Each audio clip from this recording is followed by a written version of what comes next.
floor. Oh, yeah, yeah. Keep your beacon shining bright, baby.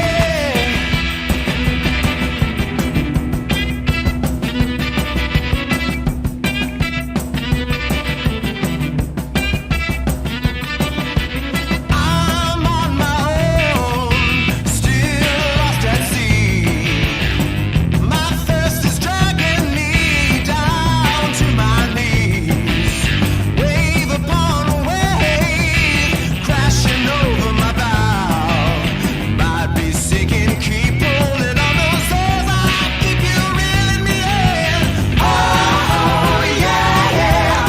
I hear the sirens calling me, baby. Oh, yeah, yeah. But I see your light shining onto me. Get me off the rocky shore. Get me off the ocean floor. Oh, yeah, yeah. Keep your beacon shining bright, baby.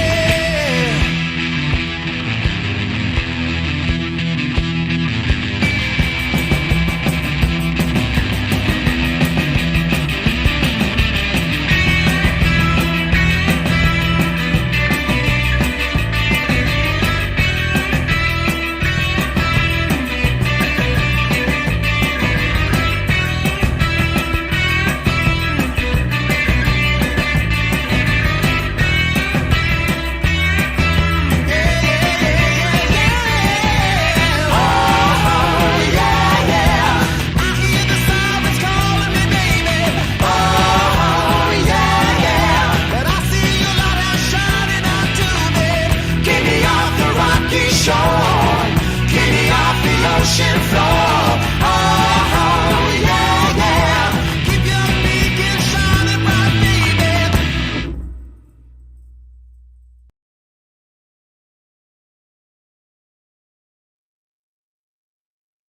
Hello and welcome to nothing special. Just this Saturday afternoon tarot pool hangout thingy-majigger, whatever you want to call it. Hope everyone is having a great weekend and you're all doing A-OK and then some. I am plugging. Oh, wait. Oh, gosh, that's right. Today's Sunday. Wait a second. Let me switch this up because I think oh my God. Boy, this tells you how out of it I am. Let me switch the title here. Sunday, not Saturday.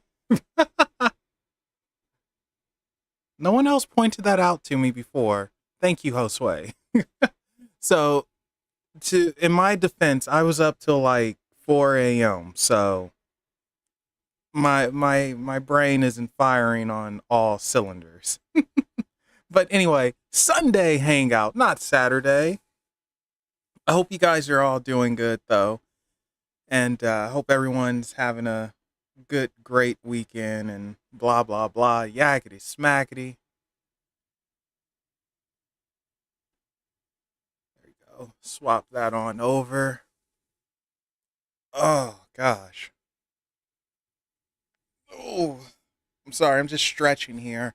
I did some yoga before before going live, and I don't know, felt pretty good. Even though I'm not a very flexible, bendy person, it wasn't bad. So, and oh wow, you guys just want to jump right into it. Josue busting out. I want a reading, darn it, and I have a specific question too, followed by paranormal witch. Yeah, no problem. What is your question? And we will definitely do the reading. Let's see what we got for you. But yeah, hello to everyone. Hope you're all doing good. You got it, Dragon Dancer. You'll be after Paranormal Witch. Oh, I should probably write this stuff down, shouldn't I? That would be smart. Uh, and okay, Melissa, you'll be after Dragon. Where's my pen? Wait, okay, here's the pen. Where's some paper? Did not think this through. I am not a Boy Scout. I was not prepared. Where did I put my tablet? Where the heck did I put my tablet actually? What actions do you need to take?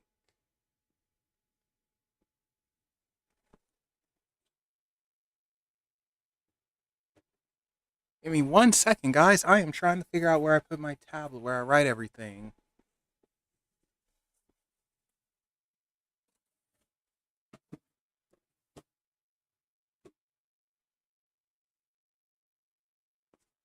Where the heck did I put that thing?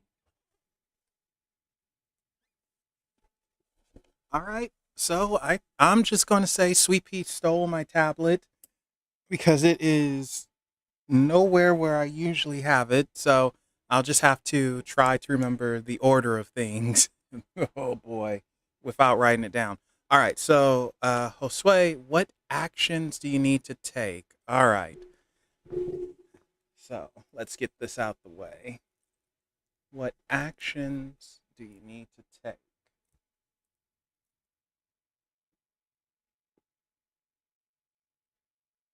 What actions do you need to take? You know what? Let's go classic and use the Rider White.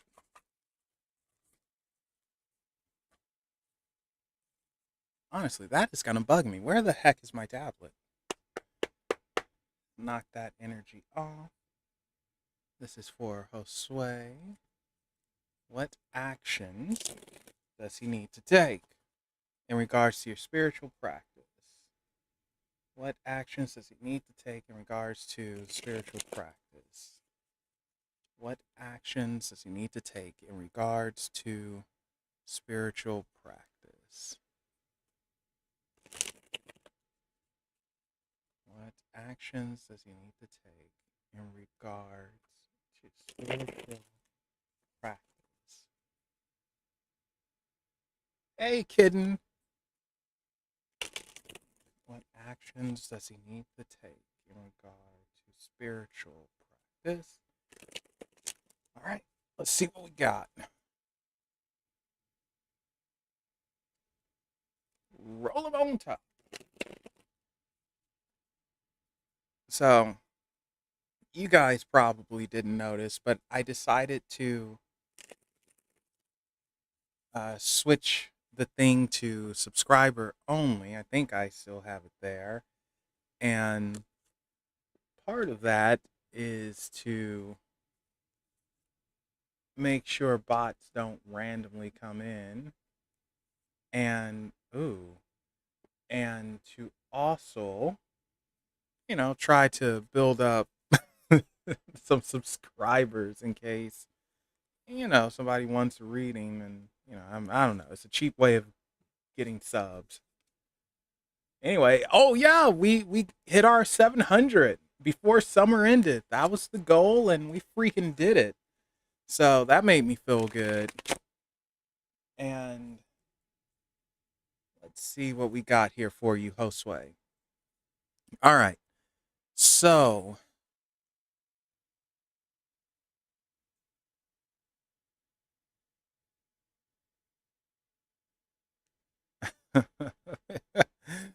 yeah, your pizza's down the street to the left. All right. So Josue, this is interesting because in regards to your spiritual practice, to me, it looks like it's saying you need to be aggressive with it and actually pursue it in a stronger way. You still have work to do. Judging by the right now, Sweet Pea's in the closet actually, so no way a camera could get in there. Judging from the Eight of Pentacles and the what is that? I always get confused on that. The Seven of Wands. So the Seven of Wands is stay the course, steady the course. Put your feet down. Don't change up necessarily what you're doing, what you're trying to do. And the Eight of Pentacles is, yes, putting in that work and you will see results. That's the key thing. It's just you got to stick to it. I think you are wanting to see results. You are wanting maybe more results than you're ready for at the moment. And it's like, it just doesn't work that way, unfortunately. But you need to stay the course where you are, and you will get your results. You will get your understanding, wisdom, knowledge, all of that good stuff because you are putting in the work. You're not being a lazy bum. You're actually putting in the work. You're absorbing. And with this Eight of Pentacles in particular, you're mastering a craft. And when we have to master something, it just never happens overnight. It takes years. And that's why I feel these two are here telling you, like, hold your ground, stick to it, and be aggressive in your pursuits. Don't have self doubt. Don't doubt. Um, and that actually takes us to this Nine of Swords. And the Nine of Swords is anxiety, it is fear, it is, well, it's us being afraid of failure and not accomplishing what it is we want to accomplish. This is the oddball out that, oh, I know, Paranormal Witch, you're going to be after Josue. This is the oddball out that just needs to go somewhere. It is a panic because maybe a lack of understanding or a lack of progress. It's just something that is lacking, and it attaches itself to you, and it creates the wrong type of mindset. Being that swords are air element, it is where our mind is. Sometimes your head's up in the clouds, darn it. Well, in this case, it's overthinking, overwhelming, and in a negative aspect. You're not overdoing it at all, in my opinion. I think you just have fears like everyone else. Like, is this for me? Is this not for me? Am I doing it right? Am I doing it wrong? And truth of the matter is, you can't worry about that. We all make mistakes. We all mess up. Just part of life. Learn from it. Don't try to be perfect. Don't try to perfect anything. Just do it until it becomes second nature. Oh, hello, Jennifer. Welcome. Temperance, our major arcana. And I like that. Oh, hello, Noella. I like with temperance, this temperance in particular. Oh, right on. With this temperance in particular, I like this one because it shows how far we've come, how we stayed the course and we've made it to a destination, but at the same time, we're not done yet. It's still ways to go, but it is, was that a fly? I think there's a fly in here. Anyway, it is leaving that comfort zone. It is experimentation. It is alchemy, all of that good stuff. It's where you want to be. It's where you're at. So yeah, you're leaving the beaten path slightly, which is a good thing. We have to forge and find our own way. That's nothing wrong with that. But in the meantime, while doing so, you still experiment, you still find out what works, what doesn't work. Again, you're going to have failures. You're going to mess up. It happens. But these two are like, stay how you are, stay with what you're doing. You're not doing it wrong. Doesn't necessarily mean you're doing it perfectly, but you're not doing it wrong. Get rid of this fear, whatever that is, mostly failure, really, and lack of understanding. And temperance, that experimentation. You are doing things that's not normal for, or what's considered normal in modern society. And it's rough because you get outcast, you get shunned, but still do your thing. Final two, the Emperor and, oh, hello, doll. The Emperor and the Ten of Pentacles. So the Emperor, that masculine energy, that, uh-oh. Hold up. I thought I plugged something in. I did not. Oh, snap. Not good. Where did I put it? There we go. Crisis averted. Anyway, that emperor is that driving force, that leader role, that power, that fiery power. Being that is next to the Ten of Pentacles, endings, abundance, rich endings, gatherings, people gatherings. So to me, this almost feels like you're being guided by the wise one, whoever this is, this leader who is knowledgeable. They are very powerful in their own right, but they know how to listen as well to get to this ending, to get to that 10 of Pentacles ending for abundance, for all that knowledge. Because normally I like to say Pentacles are money, but I don't think this is money in this case. I think this is knowledge. It's a true understanding that you're being led to. Stay the course that you're on. Don't worry about fear. Don't worry about messing up. Don't have doubts. Definitely don't doubt yourself. You're going the right way. You're going the right way. And you are being led by the Emperor. He's not steering you the wrong way or the wrong direction. This is the leader that you want to learn under, and it will lead you to this abundance and a community. I want to say this is a growing community, growth, where everyone actually takes part, everyone actually learns, and you obtain.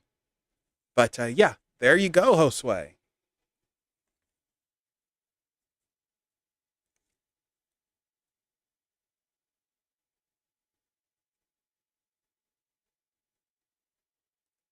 All right. Well, no, doll. There are people ahead of you, so no, it's not you next.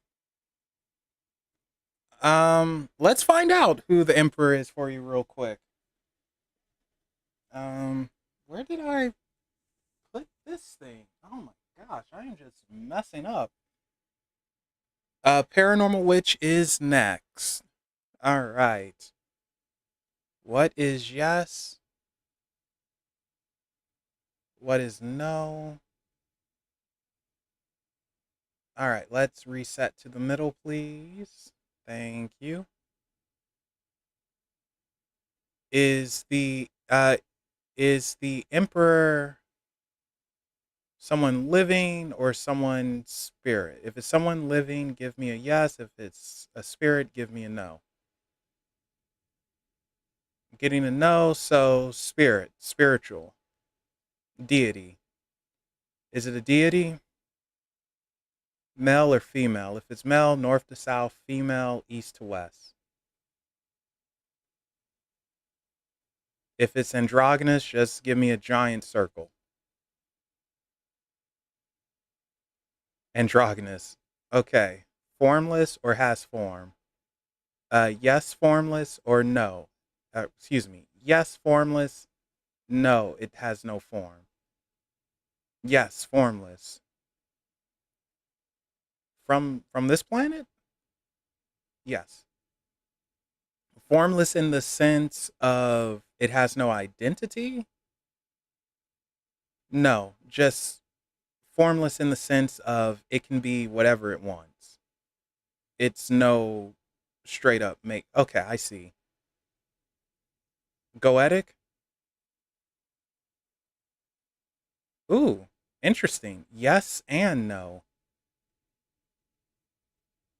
Yes and no. I don't know what that could possibly mean. Someone tell me what's goetic that's a yes and a no. Well, it doesn't matter because it's formless. So if it's formless, that means what? Is it a egregore?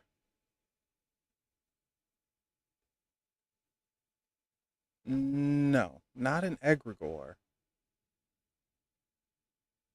but it's formless, yes and no. Huh. Goetic, yes and no. So basically, what you're saying is it can take the form of something goetic, it could take the form of something angelic. It's whatever we envision it to be. Yes. Although, does it have its actual own identity? Yes. Okay. All right. Thank you. All right. So, Josue, yeah, you are you have guidance from something that would be considered formless, but it has its own identity. And I guess in a way, it's a shapeshifter. It's however you see it. If you see it as a goetic uh, entity, then it's goetic. If you see it as a freaking Hindu god, it's going to be a Hindu god. It's whatever I suppose you feel most comfortable with that it will come to you or appear to you as, and it will guide you. It will help you, and it probably is helping you behind the scenes. So now the thing is, how do you contact it and listen to the wisdom it's dropping and all that good stuff? But everyone is different when it comes to stuff like that. But yeah, there you go, Josue. All right, so Paranormal Witch, you are up.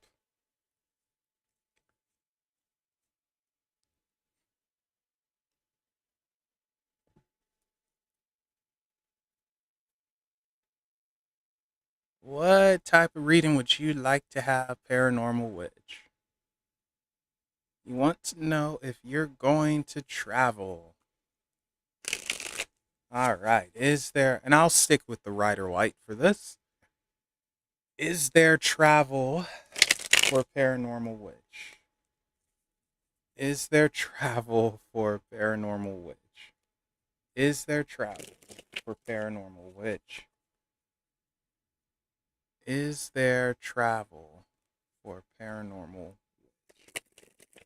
Is there travel for Paranormal Witch? Is there travel for Paranormal Witch? Is there travel for Paranormal Witch? Let's give it one more go and see what we got.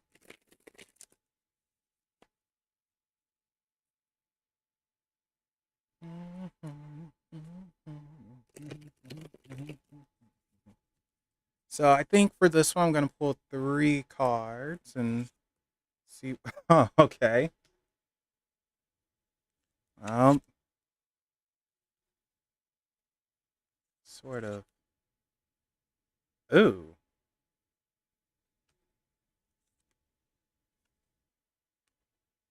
Well, fruitcake. Okay.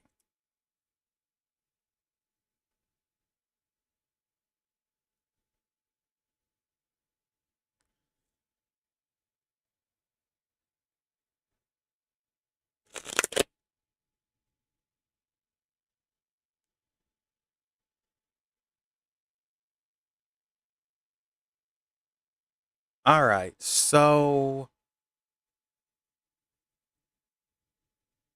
huh.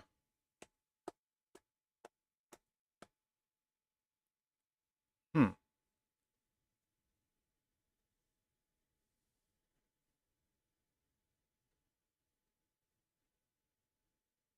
Well, okay. So there is planning for travel with this Knight of Pentacles, but it's very slow. In other words, save up, save up, save up. Um, yeah, save up. There is travel, there is movement, but we run into issues with the Three of Pentacles and then that Tower. So the Three of Pentacles is interference. Something interferes. Other people interfere and stop or delay that travel. You know, two's a party, three's a crowd. It's other people that unfortunately throws a hiccup into that plan. And with the tower, it to me it's like it's just saying no. um, things unfortunately don't go the way you want them to. It's um it would be it would be a long shot if you traveled this year because of other people, other I don't know if it's responsibilities or just I won't say unforeseen events, but just other people, unfortunately, and it stops what your plans are. It collapses. So I think what you need to do is save up and plan for next year instead. Oh, don't you do it, Kat. 1 second, guys. 1 second. I know what she's going to do.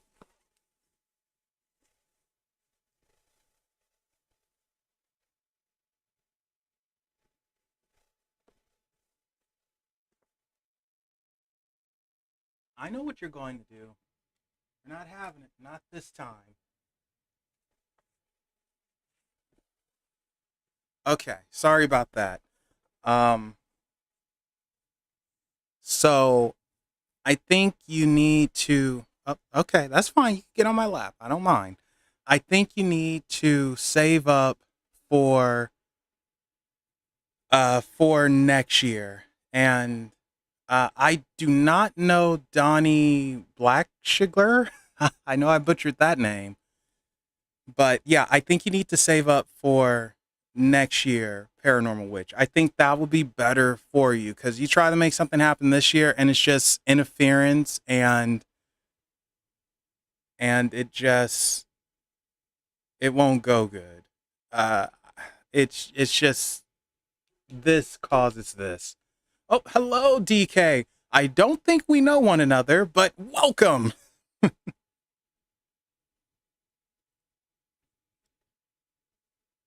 Yeah, so I'm sorry about that, Paranormal Witch, but I think next year will be better for you. And in the meantime, save up, save up, save up, and you'll get there. But yeah, there you go.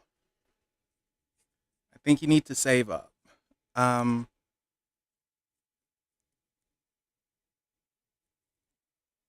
all right. So who is next? It was Dragon Dancer, I think. Dragon Dancer was next, right? Pretty sure it was, or was it? Yeah, it was Dragon Dancer, then Melissa, and then, boy. Then Melissa, then Doll, and then Jennifer. Or, no, it's Jennifer and then Doll. Yeah, that's what it was. Okay. Whew.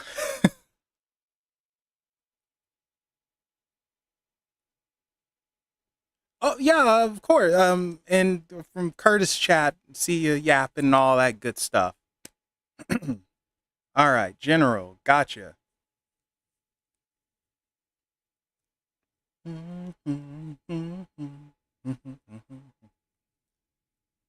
All right.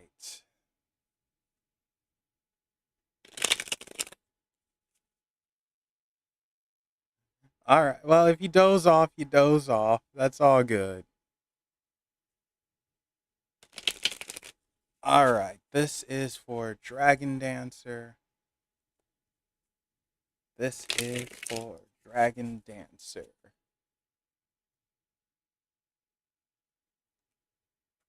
This is for Dragon Dancer. General reading.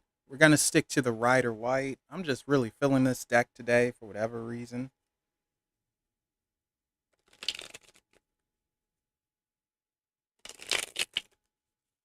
This is for Dragon Dancer.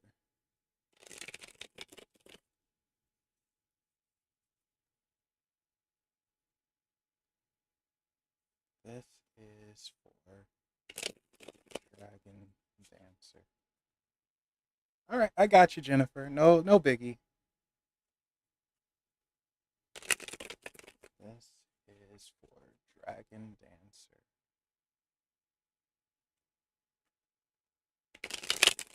All right, let's give it one more mix and see what we got.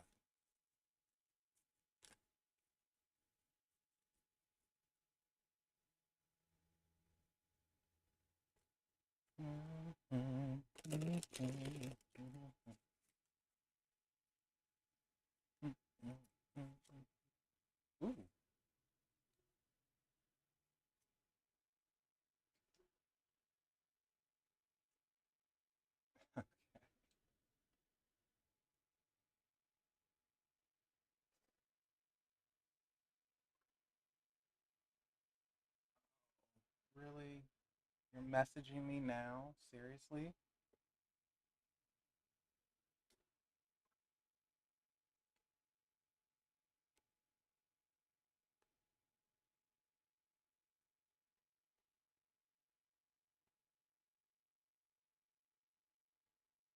So, someone I messaged about 3 weeks back has now decided to send me a message now.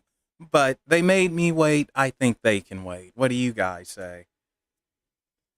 All right. Um, so, Dragon Dancer. This is an interesting one as well.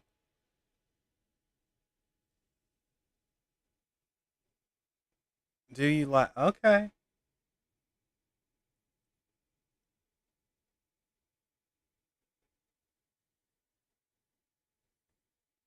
All right. There we go. So, sorry, sweet. So, this to me is also stick your ground because you're going to deal with some stupid conflict here. But this is just stick to your guns, be stubborn, which normally I don't say, and do your thing. So, yeah, you're going to have to do a little bit of arguing, some type of fighting coming up if you're not already dealing with it. And that's okay. So, I think I think you're going to have to stick to your guns. Don't allow someone to try and change your mind about something. Don't don't bend, don't break. Yes, it's going to create conflict. Yes, it's going to be annoying, but stick to your freaking guns. Be careful who you share your plan with as well with this pentacles here. Like normally I would say don't be stubborn and you got to open up and all that, but I don't think this is the case this time. I think this is a stick to your gun, stick to your path, don't change because conflict is going to come your way, but whatever, you'll beat it. No big deal.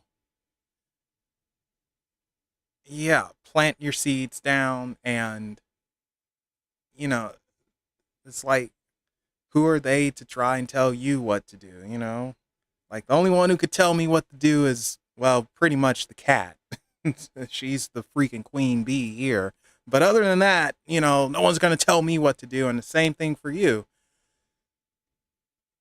Stick to your guns. Don't bend. Don't break. Don't necessarily share what your plans are either, because unfortunately, people will take that and use it against you. They'll use it as ammo because sometimes people suck. But this feels like this feels like stick to your guns. Don't don't be persuaded by other things and don't let someone use fear to stop you from doing whatever it is you want to do. And yeah, be prepared for conflict.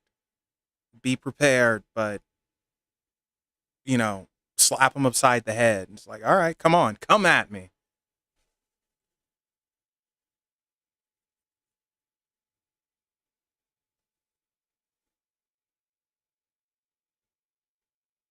All right, so judgment. Every time judgment comes up, I can't help but think of this thing that my best bud and I we do from a game called the Gregory Horror Picture Show, and it's Judgment Boy who shows up. He just sounds so stupid when he pops up. He's just Judgment. Every time I see Judgment, I can't help but think about that. And then there's Golden Judgment Boy, and he just shows up Judgment. Anyway, Judgment, all that karmic energy you put out, well, congratulations, it's coming back. Now, karma's interesting because a lot of people they view karma sometimes it's like it has to happen instantly and it needs to go right away, and we incorrectly use the term like, oh, this is karma coming back and all that stuff. I use it, it's just one of those things. But really, with judgment, to me, this is the gates opening up and allowing you allowing you through, where you're able to get past hardships that you were dealing with. You're done, it's over, that's in the past. You are one step away from the finish line. That's how I see judgment. It doesn't necessarily mean that your karmic debt is cleared, but it does mean that you are over, in my opinion, over this hurdle that you were dealing with that might have been kicking your butt. And the opposite could be true. It could be like, yeah, you had so much good fortune, but you didn't learn anything from it. You weren't humbled or anything like that. So it's time to swap tables and see how you deal with some bad fortune so you can humble yourself and all that mess. But in this case, being that it's next to the Ace of Pentacles, I think this is totally positive, and it's the universe saying, all right, here you go. Here, we're going to help you out, maybe give you a little bit of financials, and walk through that gate, walk to the next thing. So while judgment isn't the ending, that will be the world. With the Ace of Pentacles, aces are the number one call. I can't speak. What's a call? What is that? Anyway, the number one card. So we have a beginning, a continuation. So congratulations, you're moving into your new life. Your, I won't say next life, but your new life, new you. And yes, a lot of your hardships are done, over with, in the past. They need to stay in the past. Don't think about them. Just throw some dirt on it, walk away, and embrace everything that is now going to come to you that you are also walking towards. So, really cool with judgment and this Ace of Pentacles. Old life, dead. New life, beginning. So, yeah, there you go, Dragon Dancer. Alrighty. Who was next? Melissa. Melissa was next. If she's still here, she might have dipped on us. She would have been like, "No, you guys are too weird for me. I'm out." Which is okay if she did that. Although she's weird too. Darn it. All right, General, you got it. You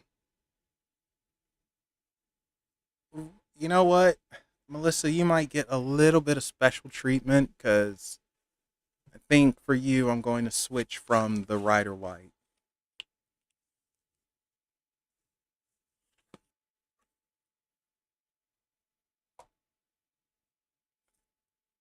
All right, this is for Melissa. Knock that energy off, and let's see what we got. I need to take a picture of this cat. She is just totally stretched out on my lap, just not moving for nothing. Like, she's such a heifer. Like, honestly, she has the good life. All she does, sleep, eat, go outside, get some sun. She doesn't know how to hunt, doesn't have to bring anything back, sleeps wherever she wants, bosses me around, knocks everything over. I have to clean up after her. Man, what a life. All right, this is for Melissa. This is for Melissa.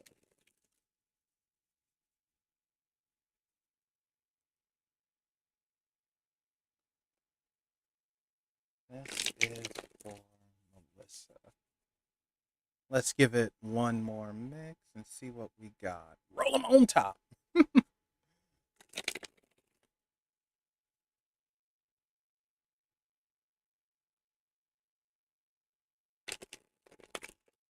All right, let's see what we got.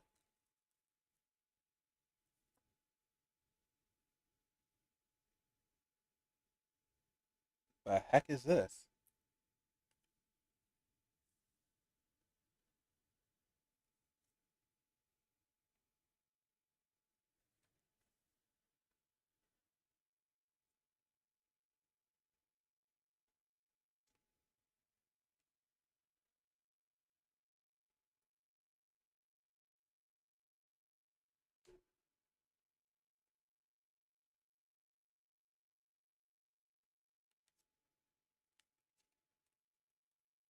know what? I think we're gonna leave it at 4 for you.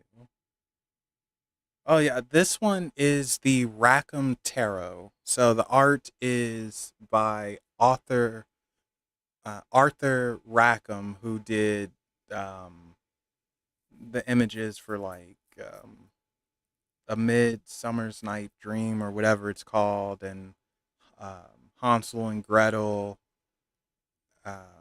Alice in Wonderland, etc., etc.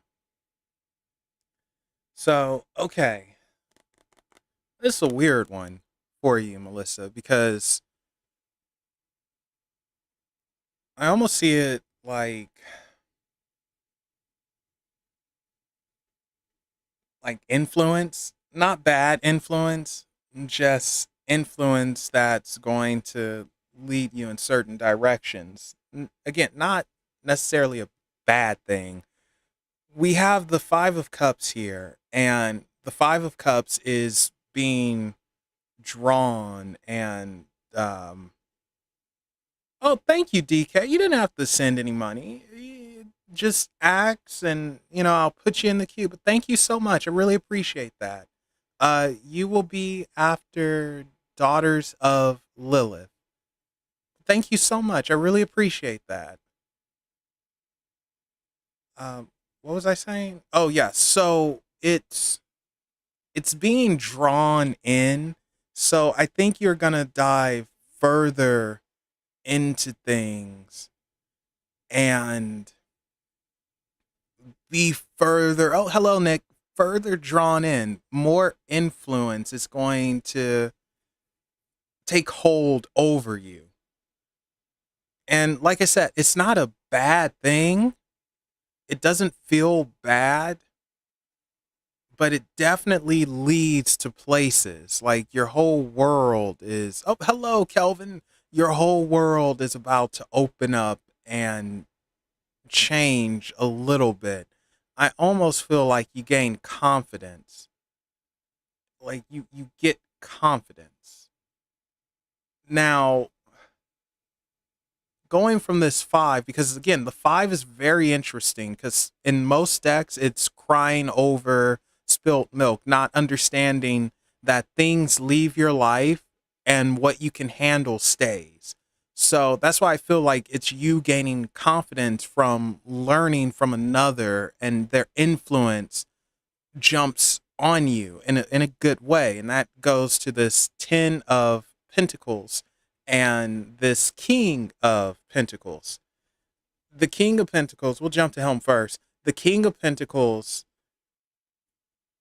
is straight up richness, gaining, understanding.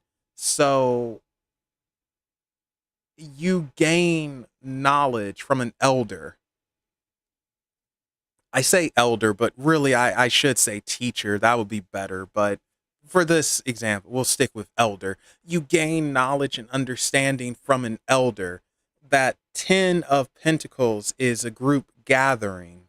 So you might be learning in a group setting, or at least you should be learning in a group setting. It would be very beneficial for you because you need to see other people who are at the same level that you are and go from there. So, master apprentices. Ooh, if this was Star Wars, I wonder, would you be a Jedi or would you be the Sith? Rise, Lord Vader. Yeah. Anyway, sorry, getting off track here. You are learning, and your learning is about to ramp up, and you are going to gain more confidence.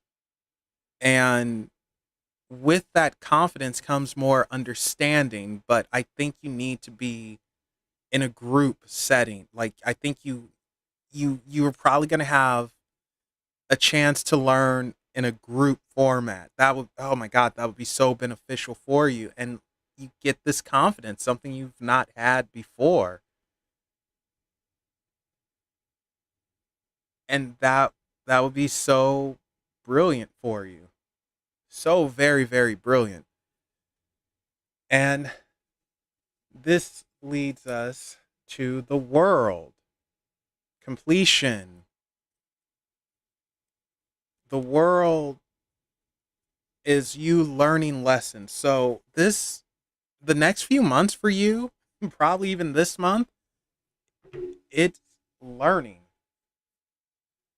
It is just straight up learning, understanding, coming into your own, and building your confidence up to take on the world, to now start doing little things by yourself, leaving that comfort zone, as I like to say so much. But it is leaving that comfort zone, and you about to enter into a new everything, which can be rather awesome. Like, your world is not ending, it's finally opening up. It's opening up for you. Now, it's up to you to explore it or not, but it's there. Your confidence goes up. You learn, like, whoever the teacher is, they instill it in you, but the only problem is I don't want you to isolate yourself. Don't be isolated and cut yourself off in a social way. Like, learn as a group, speak to a community, grow like that, and you will be better off instead of trying to go solo and hiding and sneaking. That's just not going to do you any good. But yeah, there you go, Melissa. All right, Jennifer, are you still up? Jennifer, are you still up? Jennifer Vatsa, I should say. Are you still up and around? Yeah, no problem, Melissa. Where the heck did I put the box? I just had it. All right, there you are, Jennifer. All right. What type of reading would you like to have? And then Doll, you're next. And then after Doll, it is DK. Following up on that weird love energy from last time. Well, here's the problem. I have no idea what I said last time, but we can certainly follow it up. Like, does anyone else get like that where you oh, congratulations on finding a place. Does anyone else get like that where you might pull some cards, do a reading or whatever, and you just completely forget everything you said? Like, that happens to me every freaking time I do these things. It's very rare I actually recall something. Oh well, stalkers need love too.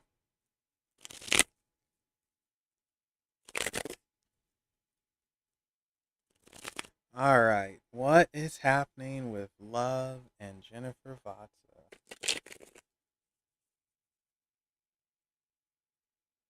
Okay, yeah, you get me, DK.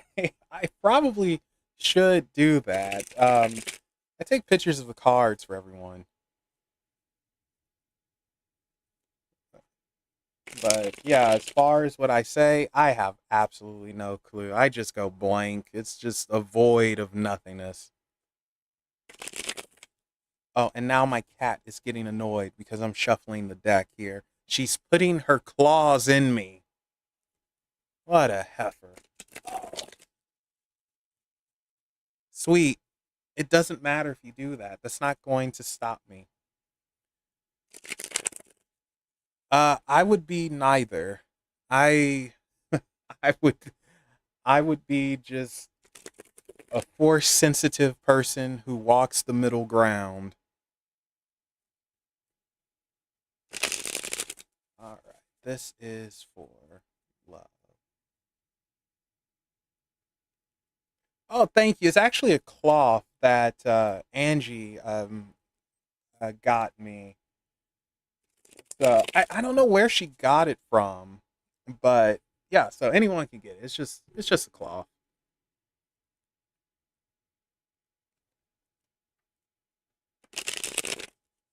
All right. let's give it one more mix for Love and Jennifer.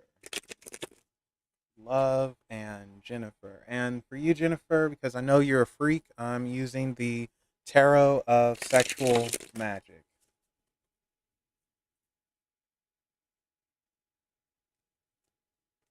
She's a freak. The freak of the week. Yeah. I'm just teasing you, Jennifer. Yeah, you probably have some handcuffs somewhere, but other than that, I don't know. Oh, shoot.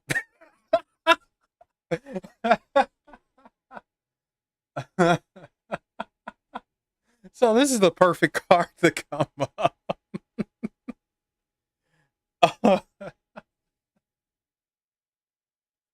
Oh gosh.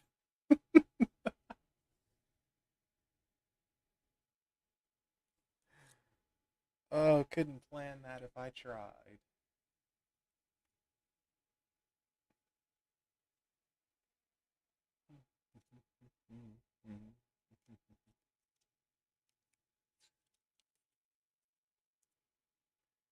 Okay, so let's see what we got here.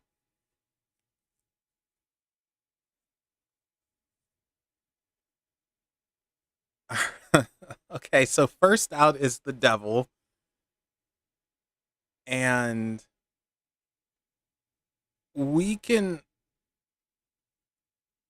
we can see the devil as temptation, excitement, wanting some fun. I mean, I don't know if you guys can tell or not because of the resolution, but in the background, it's a freaking orgy happening there.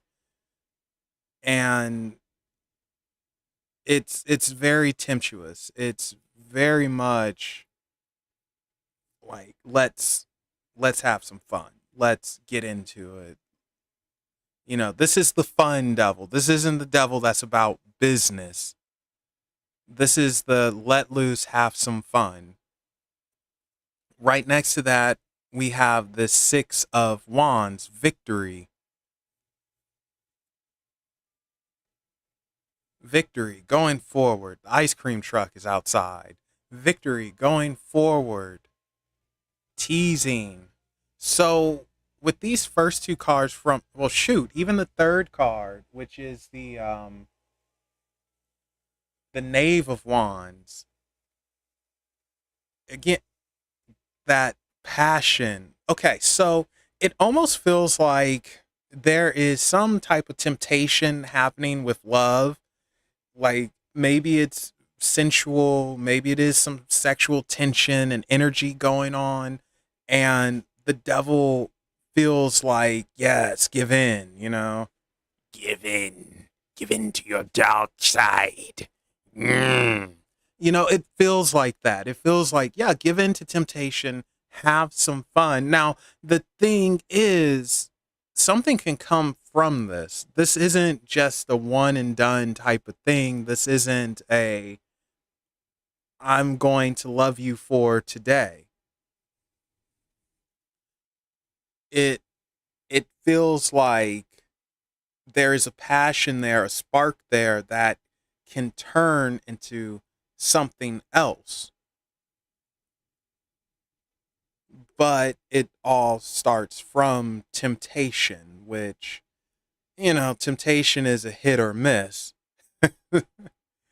It can get you into a lot of trouble, but it can also lead you to beautiful things. So it is temptation here. The interesting thing is I don't necessarily see another guy this time either.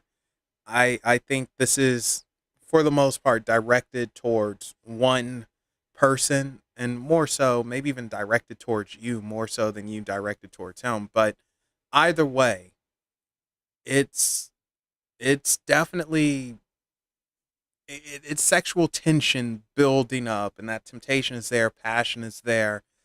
What I find curious is there are no cups for that emotional connection. So that's a little concerning because we have to connect emotionally for things to really carry on. Um, yeah, even when I flip through the other cards, I'm just flipping through real quick because I just wanted to see something. Yeah, very interesting. But from a love standpoint, there is passion here. There's definitely temptation, and I would say give in. Have some fun, really live it up because why not? And I feel like it can turn into something else, evolve into something else. I don't necessarily think this is a bad thing.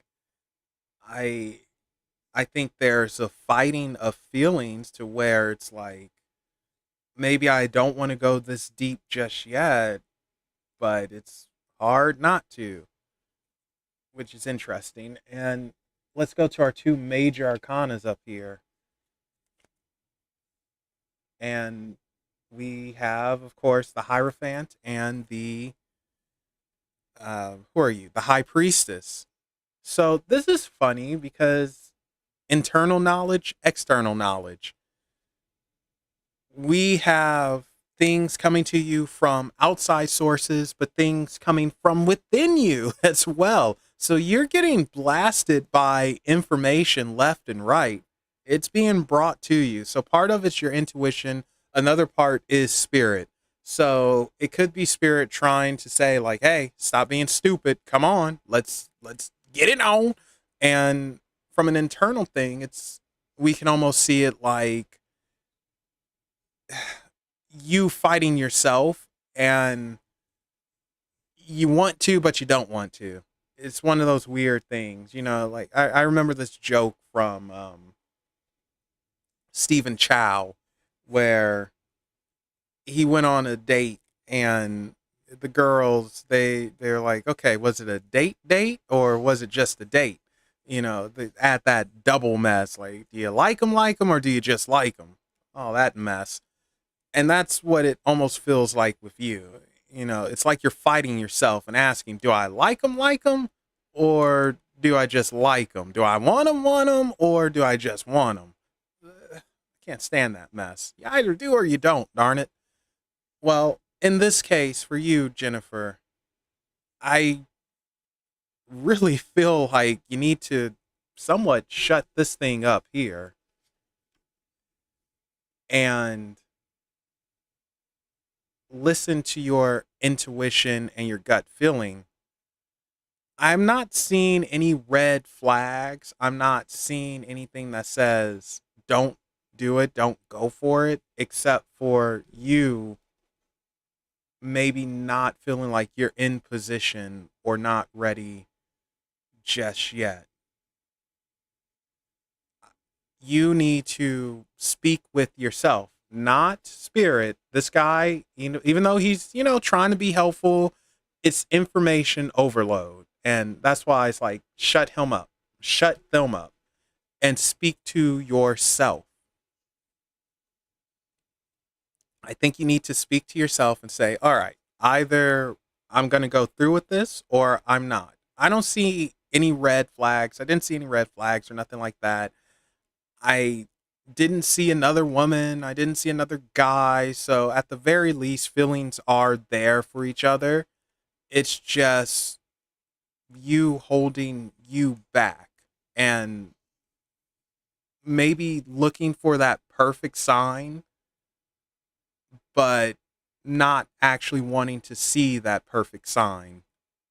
So have a conversation with yourself and really say, like, okay, either I do or I don't.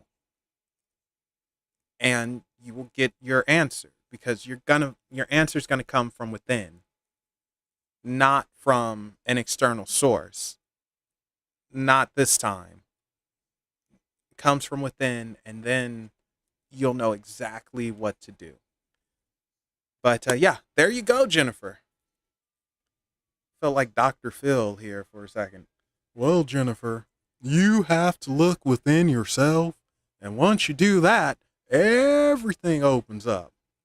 Oprah would agree with me. Mm-hmm. All right, doll, you're up.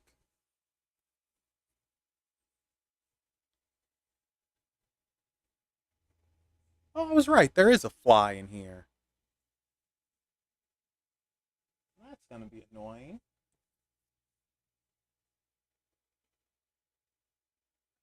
All right, you enjoy your Reiki and have a good gosh darn awesome nap.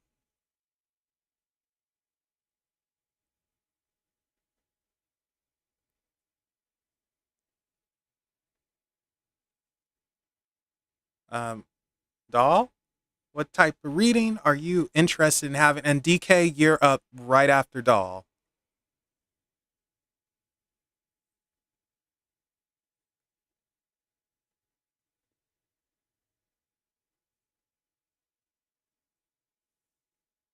Oh, I'm sorry, Kelvin. I didn't realize you wanted one. You'll be after DK.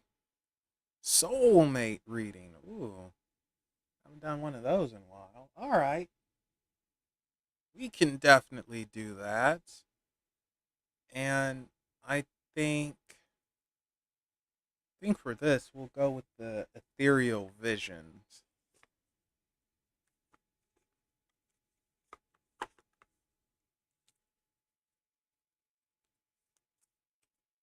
All right, Noella, you will be after Kelvin. So we have DK, Kelvin, Noella, and then Kitten.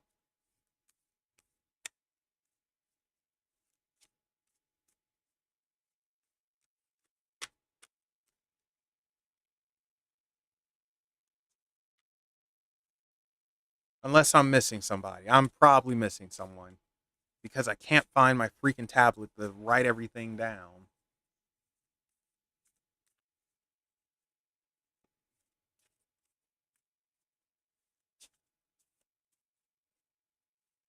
All right. What is happening with love and soulmate? Whoa, don't do that. Ah, that just, wow. Okay. Cards just blew up in my face. Ow, sweet pea. Don't put your nails in me. Good lord. That hurts. You have the sharpest nails of any cat I've ever come across.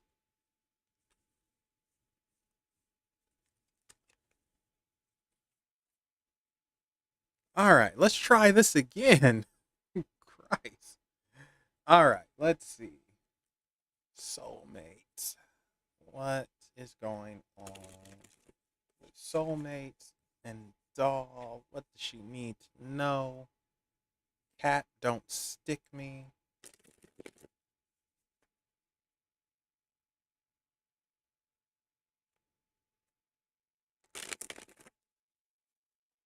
Okay, one more time.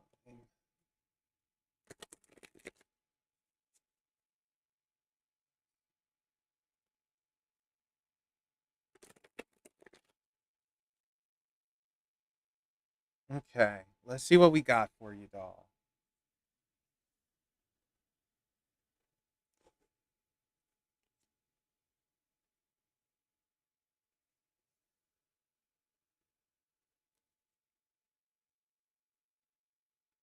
Hmm.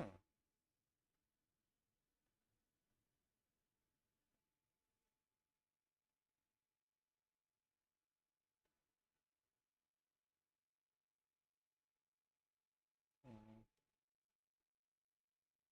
Maybe we'll get one more.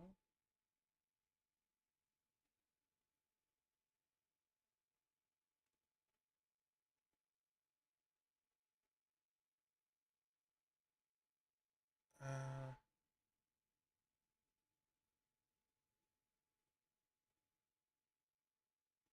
oh, thank you so much, DK. You really don't have to. You don't have to do that at all. Like, don't worry. These are always free when I'm online. I appreciate your generosity. Thank you so much.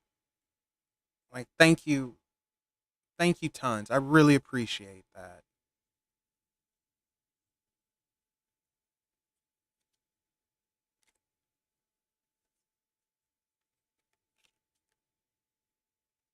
All right, doll.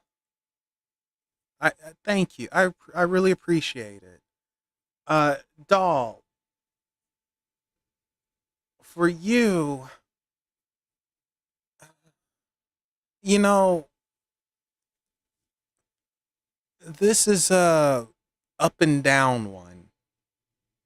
So as you can see, we have on this first row strength, the Eight of Swords, and the Two of Cups.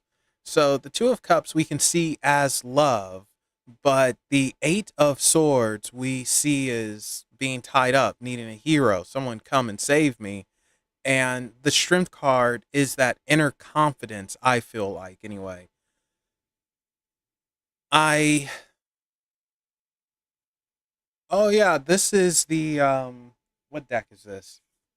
The Ethereal Visions Illuminated Tarot deck, and it's by Matt Hughes. They actually did an updated version of this deck not too long ago, so I don't know if this exact one is on the market still, but they do have another updated version. So yeah, it's almost like you're tied up a little bit, but there is love here, and with the strength, it's confidence. It's growing that confidence. So it's interesting in the sense of it's nothing necessarily negative here, but I don't necessarily think, how can I put this? Because I don't want to be a jerk, but it feels like the wait for your soulmate, that weight, it's heavy. You want actual true love. You want it both ways. And you want someone to fight for you and you will fight for them. It's very loving. And despite, you sometimes being a pain and a pill, I know that you are a very passionate, loving woman. I know this. And you want the same back. However, it's like you tied yourself up. You're caught in the middle here, and you have to find that strength to untie yourself. Even though there is love, it's more to me of an agreement and understanding and almost settling. And I think that's where an issue partially arises, that settling. You have to find your confidence, your inner strength to break free from this Eight of Swords, being tied up, hoping for a hero, waiting for a hero. I need a hero, holding out for a hero. Sorry, I love that song, but that's what it's almost like you're holding out for. And I don't think you can hold out for a hero exactly. I think you have to get out of being in the middle, being stuck, and just kind of going with whatever comes your way. Because, like I said, I know you want true love. I know you want to feel this. I know it, but you have to work on your confidence as well, and you have to free yourself from the binds that are holding you in place at the moment. Once you do that, the world freaking opens up. Like, now we're going to be rolling and going. And that takes us to our next few cards here. The Two of Wands, the Five of Cups, and the Knight of Swords. Two of Wands, planning, looking out, hoping, praying. I will say this. If the Three of Wands is action, then the Two of Wands is the planning stage. It's the vision, imagining it and putting it to canvas, whereas the Three of Wands is bringing it to life, making it happen, Captain. Don't have a Three of Wands in this, which is fine, but this Two of Wands tells me it's time to plan moves. It's time to plan actions. You want your soulmate? Well, it's time to plan to have them. With this Five of Cups, it's almost like settling, quitting, and maybe even hurting from an emotional standpoint and not realizing, like, look behind you. Look behind you. You know, what you want, it's there. It's there. Don't settle. Like, don't worry if this didn't work out or you dropped the ball here, whatever. Look behind you. What you can handle, what you want to have, is it's there for your taking, but you have to have the strength to go up and get it. And when you start making those steps, taking those steps, not making those steps, but taking those steps and pushing, that's where this freaking Knight of Swords really shines. This is your soulmate. And he's right there. Look, he's not going left, he's not going right. He's coming right towards you. Look at this son of a monkey's uncle. I need to cut my nails. Good Lord. But this guy is like, I'm coming for you, baby. I'm coming for you, dog. Baby, Sugarkins. You're the girl I want. Mwah. You know, he's coming for you. Like, you will have your soulmate, but you have to get out of the middle predicament you're in. You have to untie yourself, unbind yourself, and take the hard steps forward. And they are going to be hard, but that's why you plan. You see it out, you envision, and you make it happen. And you will get what it is that you want. He's there. He's coming after you. He's coming for you, but you have to meet him halfway. You have to find your strength to meet him halfway. And don't worry about all that other mess. You know, whatever you can handle is going to be what you can handle. Anything more than that is going to get knocked over, like this Five of Cups here. Forget that mess. Don't cry over it. Whatever. Not for you. But yeah, got soulmate in the picture coming for you, but you have to get your strength up so you can meet him. But yeah, there you go. All right, DK, you're up. And I'm terribly sorry, but when I see DK, I can't help but think of Donkey Kong 64 and that intro song that, you know, like DK, Donkey Kong. I'm not calling you Donkey Kong. It's just the DK part reminds me of him. I can't help it. I mean, it's just right there, you know. DK, Donkey Kong. Well, he's finally back. All right. So, what reading would you like to have, DK?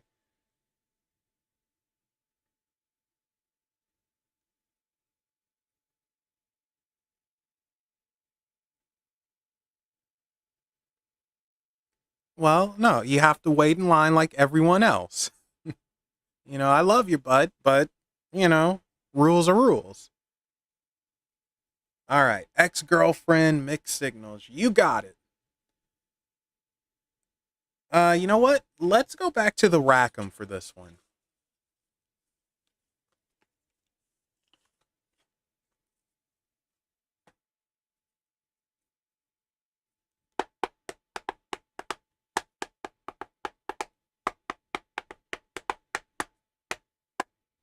All right.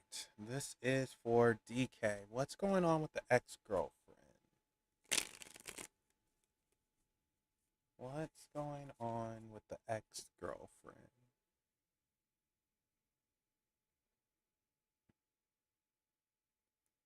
What's going on with the ex girlfriend? What is happening with the ex girlfriend?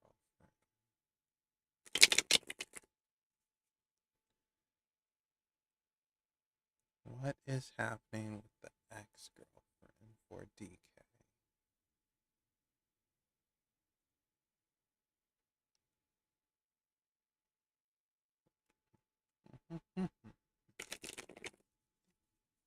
What is happening with the ex girl?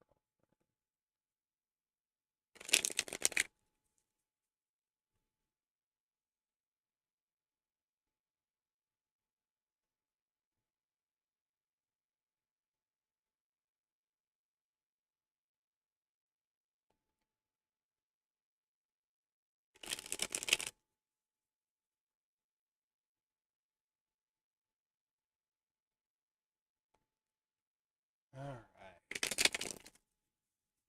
One more mix, and let's see what we got.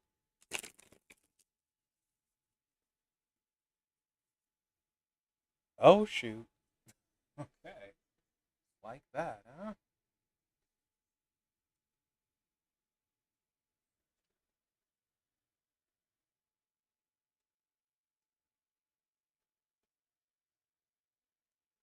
I'm telling you now, DK, it's a trap. Like, you guys know Star Wars, and I'm sure everyone's seen episode 6. It's a trap. Like General Akbar, like what he said.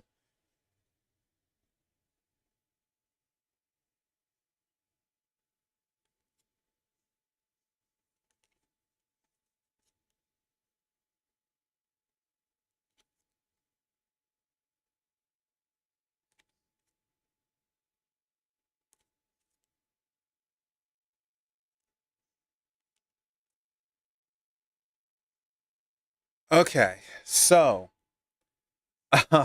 yeah, it's a trap. I I would be cautious with the ex girlfriend. I would be very cautious because we have this Five of Wands here, which, as you can see, is a person in a tree and hungry wolves ready to eat them up. And right next to that, we have who is this? The Eight of Swords? Yeah, thought so. The Eight of Swords, which literally someone is trapped and it's like, help me, I can't get out, help me. To start. So, to me, yeah, this is just mind games and a trap, like to see what's going on with you. Do you have someone hotter than me? Are you happy? Are you doing better? That type of nonsense that some people they just do. The Eight of Swords, again, it's being tied up, just like with Doll from the previous reading with the ethereal vision.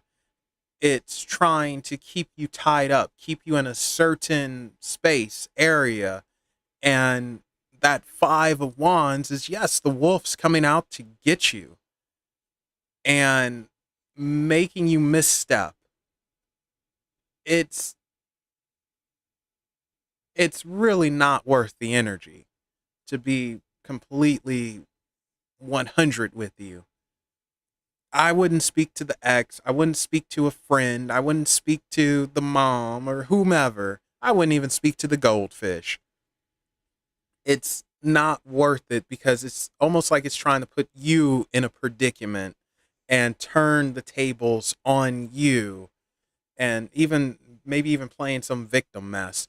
So, yeah, I would yes, I did say goldfish. Um I would avoid and not bother.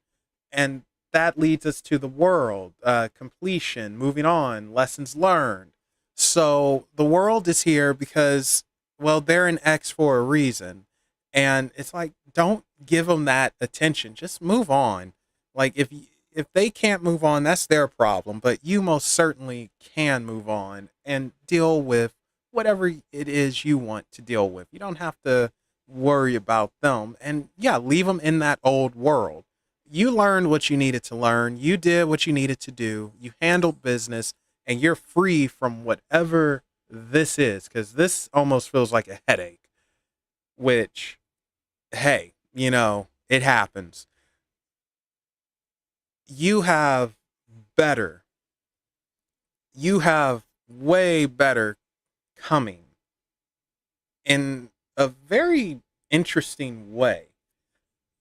This, yeah, we're just gonna get rid of those. All right, that's how I feel about film.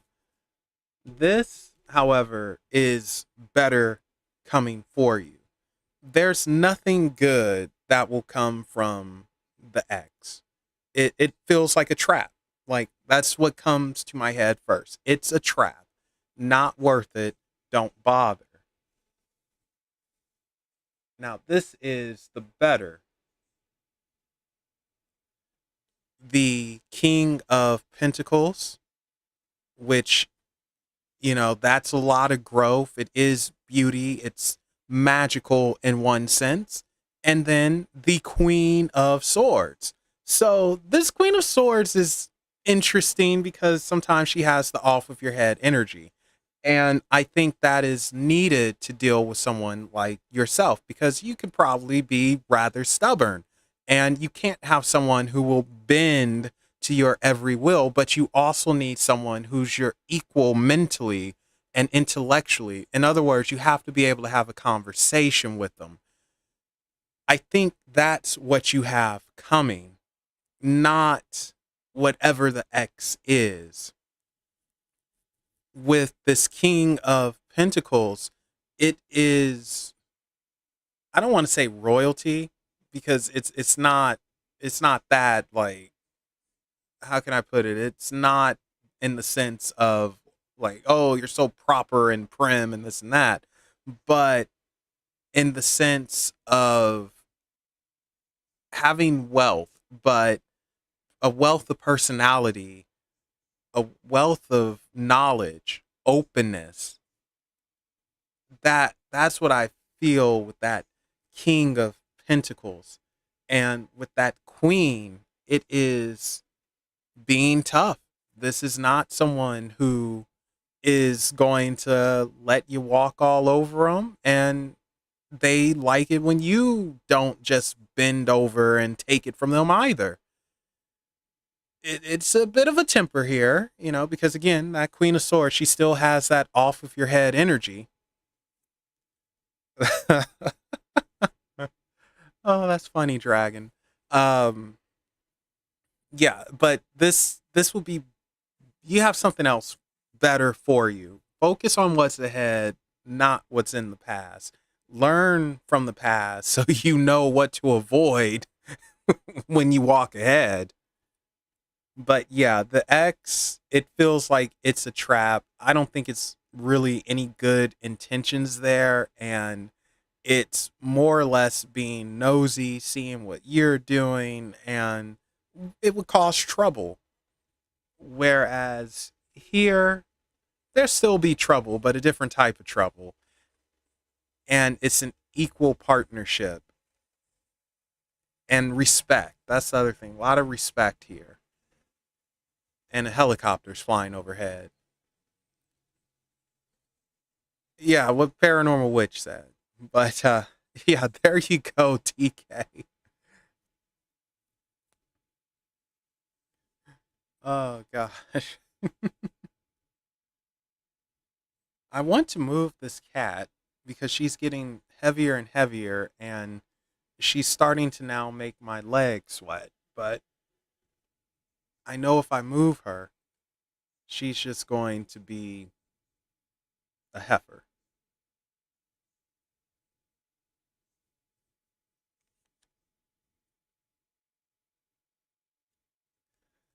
All right. Who was next? Was it Kelvin?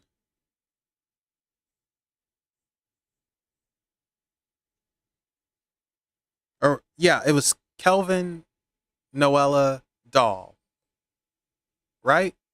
I think that's right. Oh wait, not Doll. Kitten. Yeah. See, this is why I have to write stuff down.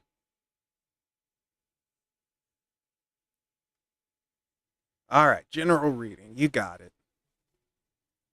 And yeah, never move the cat.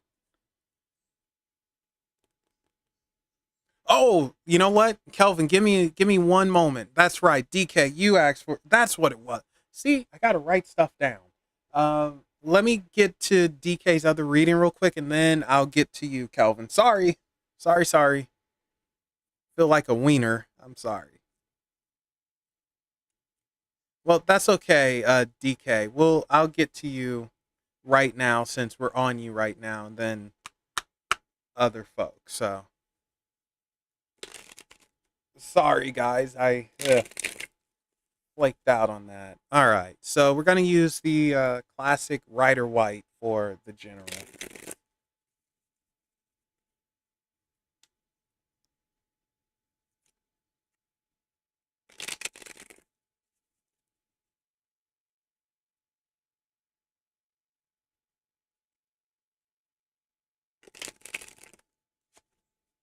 All righty, this is for DK.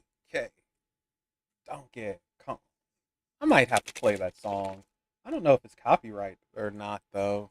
And freaking Nintendo, they don't mess around with their stuff. So, do I chance it or do I not? I probably better not. Have a small channel. I don't want to lose it.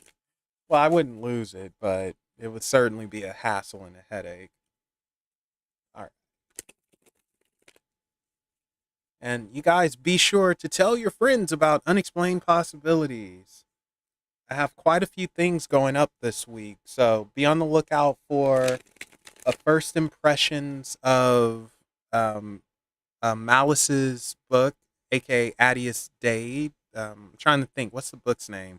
The Book of Baphomet, Conversations with the Horned One. So that should be up on Tuesday. And Friday, not Friday. Yeah, Friday? Friday? Is it Friday? Yes. Friday, Too Crazy to Believe goes up. And Saturday, a Tell Me About It will go up. So you guys be on the lookout. All right, let's give it one more mix for DK. And let's see what we got.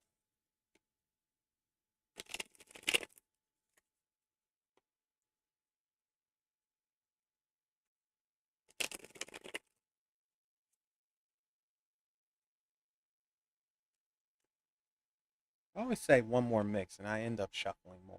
I don't know why I do that. All right, here we go. Let's see what we got for you, DK.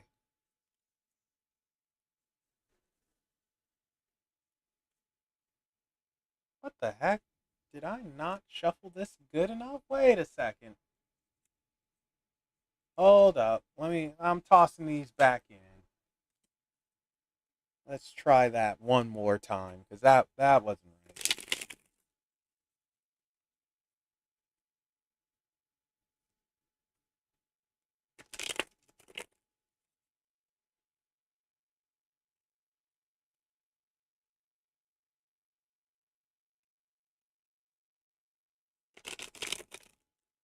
All right.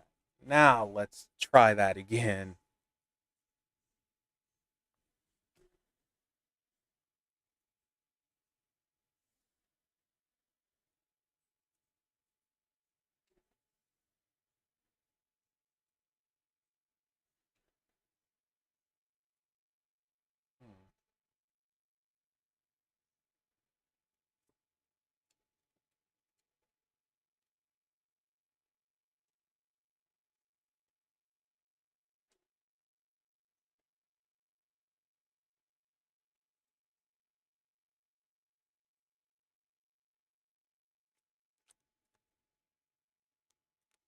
Hmm. All right. So, to me, overall, just looking at the cards that came out, this is about you needing change and experiencing change. Change, well, I mean, it could be good or bad. It depends on the person. But we have the Queen of Cups, the Nine of Pentacles, and the Page of Pentacles. So the Nine of, I mean, not the nine, the Nine of Pentacles and the Page of Pentacles to me are movement cards. meaning that things are in motion and change is occurring and coming out of maybe a depression or just a stagnation. And now getting through that, finally seeing the benefits, seeing growth, having growth, leaving that nonsense haze of craziness and that maze of confusion behind you. The Page of Cups, Page of Pentacles, sorry. He's, being that it is a pentacle earth element, they're slow moving and there's distractions that happen, unfortunately, and they impede your progress. So you are going to have to deal with distractions, but it's not going to be that big of a deal because it looks like you learn from and you grow from them. So there, it almost feels like it's going to be deliberately put in your path so you can learn and grow from, to see where you started, where you're going, where you're going to land. With the Queen of Cups, I like to say that she is chaos, or rather, she's in control of the chaos. Where life may have been turbulent, it's up to you or not if you want to take part in it. You can control the turbulence, you can control all aspects of your life and what you're doing. It's a reminder that you are in control of this. You don't have to let things just happen just because. You don't have to necessarily take that. Now, it doesn't mean insert yourself in the drama. Let's not do that. A lot of people, when they feel they have control, they like causing a little drama, causing a little chaos. I don't think you're that way. I think you like your peace and quiet. But unfortunately, we can get caught up in mess. But the Queen of Cups is the reminder you are in control. Show your control more. Show your understanding. Definitely don't date her. No, that's a heck no. Um, but this goes beyond that. This is your life. Be in control of your life, your journey. If you want to change something, if you feel like you need a change, why haven't you changed it? Why haven't you stepped forward to make that change, to make that difference that you need? You are in control of that. You don't have to do things a certain way. You don't have to walk down a certain path. Not you, DK. This is being in control. Have more control over what you do and show that you're in control over what you do. And that could be simply wearing mismatched socks because you can. No one else does it, but you know what? Why? Let me do it because I'm a goofy guy. Why not? Like, you need to express control, even if you're going to be doing ritual. And you'll understand this when you do ritual work or communicate with spirits. You have to remain in control. You can't allow yourself to weaken. You can't allow yourself to let something overtake you.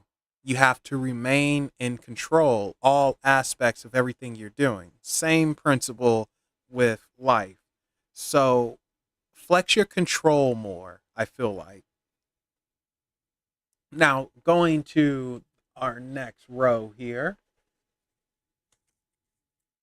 Whoop, whoop, whoop. Oh, that's kind of cool how I have that set up. So Death, Knight of Swords, Seven of Wands. Death, the end. Is it a good ending? Well, depends on you. But it's the end, and it is that change that occurs. Knight of Swords coming at you quickly. We can almost see it like our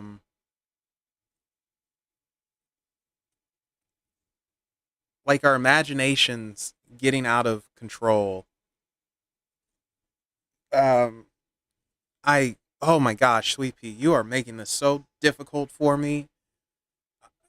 Sorry, I'm adjusting and trying not to move the cat because she is just stretched out.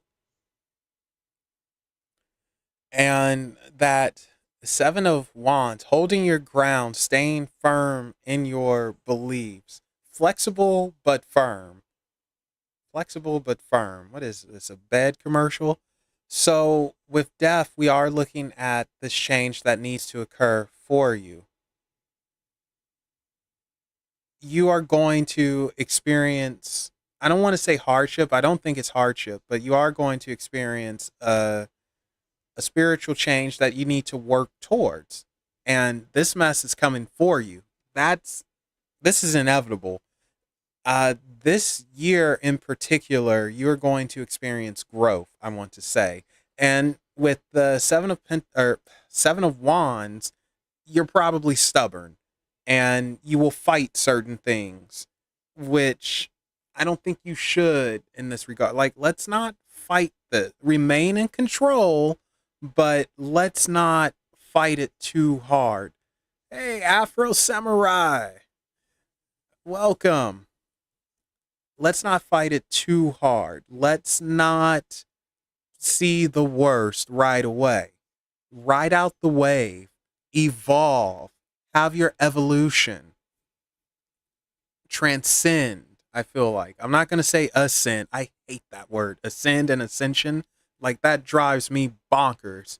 But transcend, I'll say that. You Yeah, it's an evolution that you will be going through, DK. It's just you're stubborn and you might fight it. And it's like, don't fight. Let it happen. See that it's happening. Envision it. That Knight of Swords, envision it and charge after it. Like, let's do this, man. Darn it. Come on. Let's go Super Saiyan. Death is not going to stop. Death is going to say, like, it's going to happen on your terms or my terms. If it's my terms, well, it's not going to be pretty, but it's going to happen. It's almost like that. So, do you want it the easy way or the hard way? Either way, it's no escaping it. This is an evolution that you're going to go through. Spiritual evolution, learning more about yourself, and that spiritual evolution affects you in a physical way. It's very interesting here because it is, to me, a sign of growth. Just don't be so stubborn and fight it. Don't be afraid of it. Don't run away from it. Charge towards it. Like, all right, let's do it. Hit me. And finally, you get a bonus here, the world. Completion. So by the end of the year, you're going to have your change. You're going to be, I won't say a totally new person, but you're definitely going to have a different outlook on things, understanding, spiritual, physical, yourself, people around you. It's where you're headed. You are putting in the work now, and yeah, you're going to see the results of it. The world is that completion. So this journey that you're on, at least this leg of it, is completed. You're about to go to the next, and oh boy, when that next one hits, it's going to be challenging and different and annoying. But you're moving on. Yeah, no problem, Afro. Oh, hello, Christy. No problem, Afro. You'll be after Jin. It is completion. It is you making it to where you need to go, understanding yourself better, understanding people around you better. Yeah, Christy, you'll be after Afro. And moving on. Moving on in a good way. Moving on to new challenges, new risks, because you've learned all that you can learn at this stage. So, yeah, evolution, change, happening whether you like it or not, because it's time, you're ready. Let's do it. But yeah, there you go, DK. All right, Kelvin, you are now up. Sorry about the delay. I had a mind fart like an imbecile, but yeah, no problem, DK. Um, yep. All right, and Kelvin, you asked for a general. Got it. So I'll um I'll go back to the Rackham Tarot for the general. Sweet Pea, I gotta put you on a diet. You are the heaviest cat. Oh my god. This cat is just nothing but dead weight on my lap right now. She's totally knocked out. She's snoring, and she is just dead weight.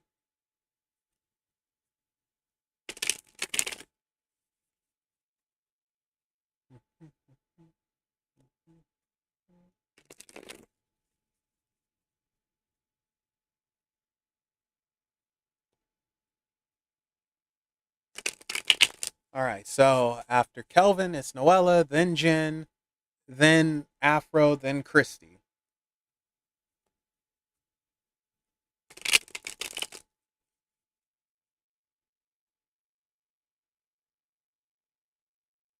All right, let's give it one more go.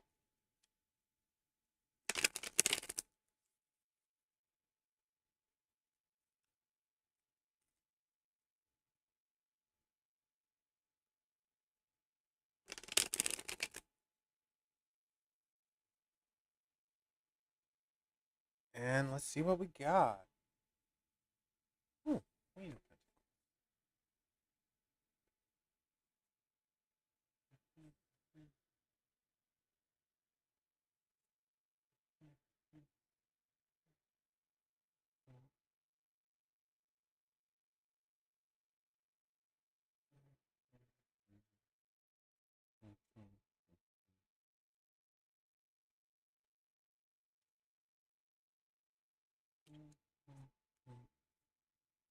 All right, Kelvin.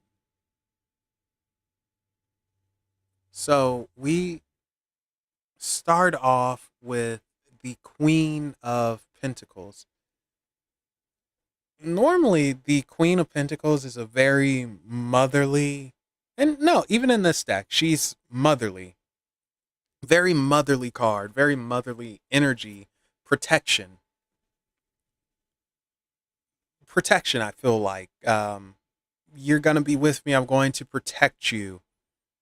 I will beat anyone down who tries to harm you in any way. Like everyone knows a mother's love for their kid is pretty powerful. I wouldn't want to mess with the mama bear, would you? The Queen of Pentacles is somewhat like that. It's it's protection, growth. Like follow along with me, stay close. But right next to her is this a five? No, it's the Six of Pentacles, and the Six of Pentacles is sharing.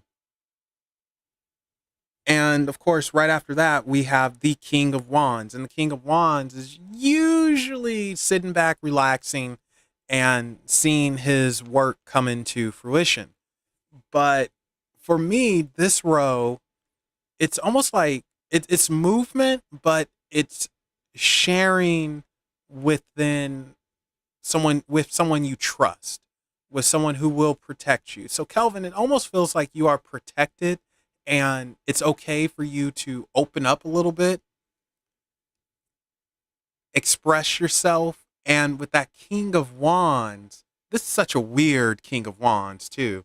But with that King of Wands, be goofy, drop your guard, and relax. It almost feels like, uh, oh, I'm sorry, I gotta move you.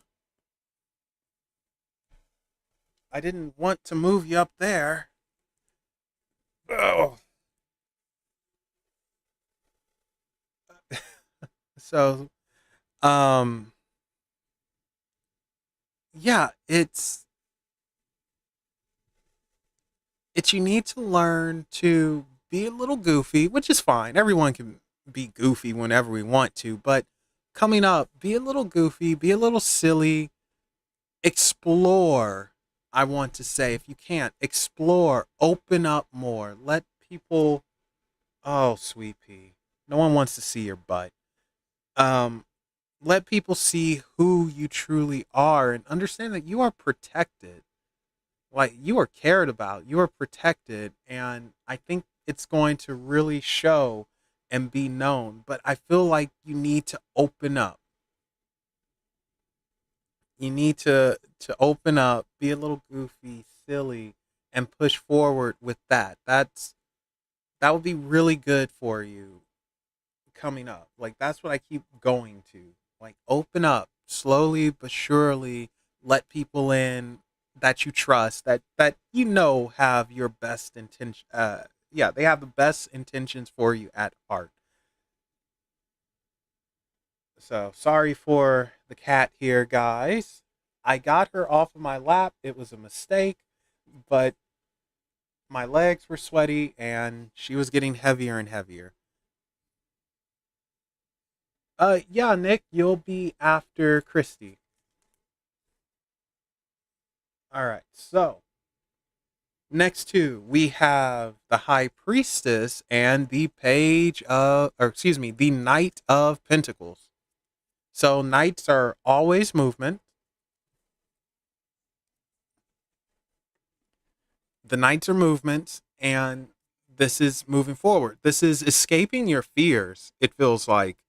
Escaping your fears. Now, the problem is, again, knight, or excuse me, the Knight of Pentacles, Pentacles being that earth element, slow moving.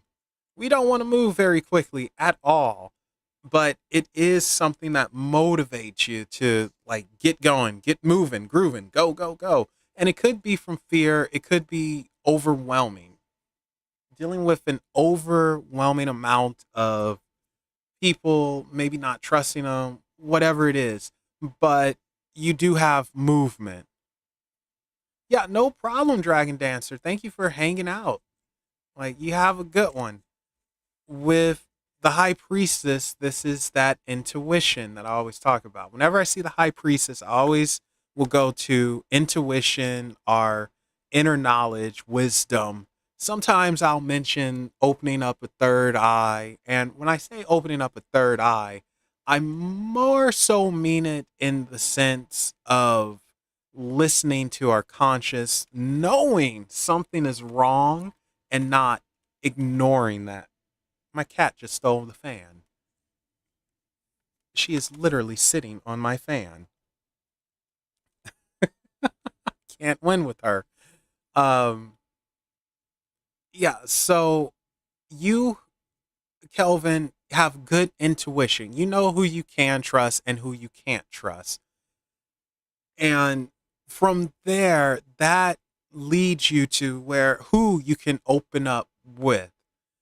If you are trying to meet someone new, if you are trying to leave your comfort zone and all of that, then do that, but also trust in yourself where you know when someone's trying to pull your leg or be a jerk.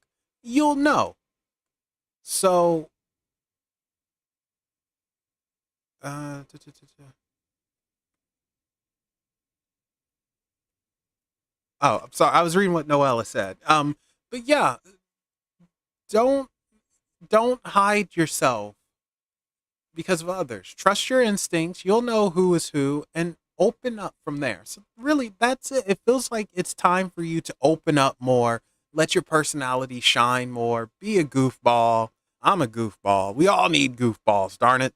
And enjoy yourself, and you will escape the nonsense, the ones that don't have good intentions and they're pricks and all that.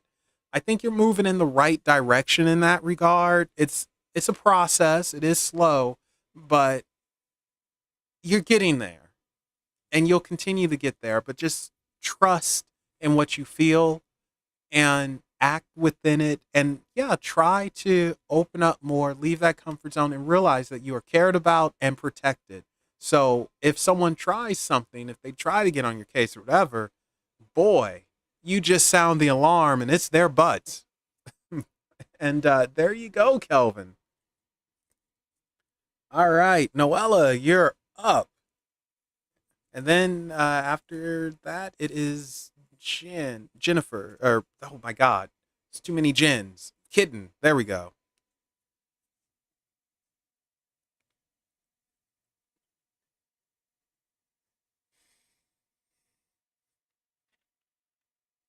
Yeah, no problem, Kelvin.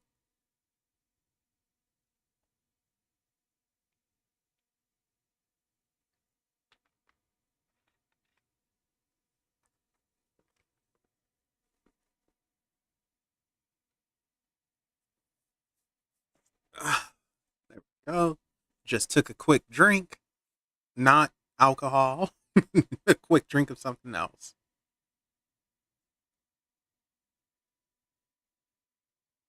All right, Noella, you're making me work. Okay.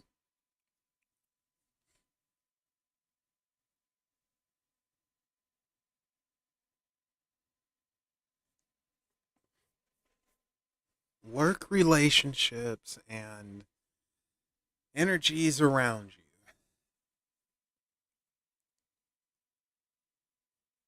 All right.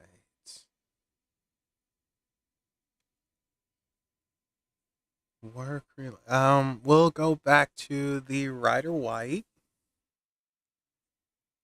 and we'll go from there. So this is for Noella.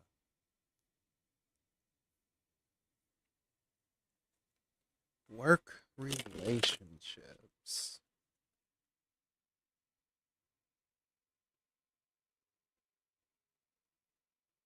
Work relationships.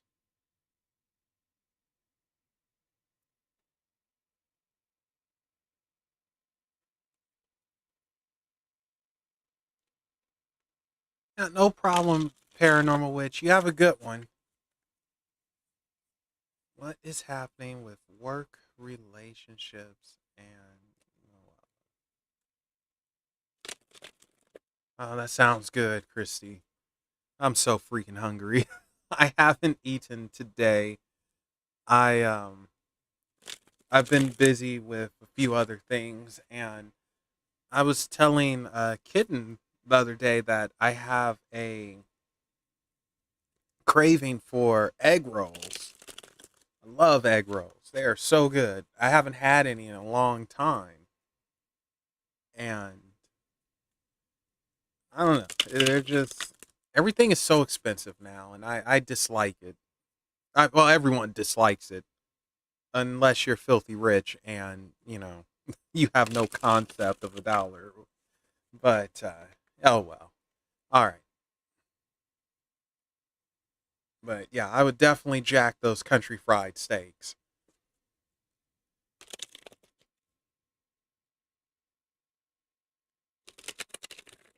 Oh man, DK, you get it. Work relationships. All right, let's give it one more mix.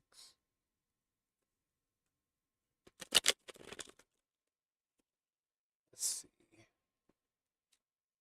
Ooh,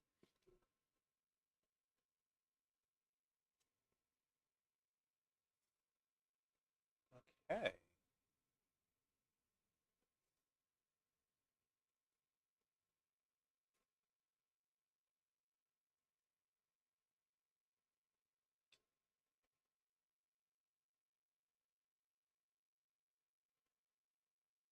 Oh god. Oh, that sounds delicious.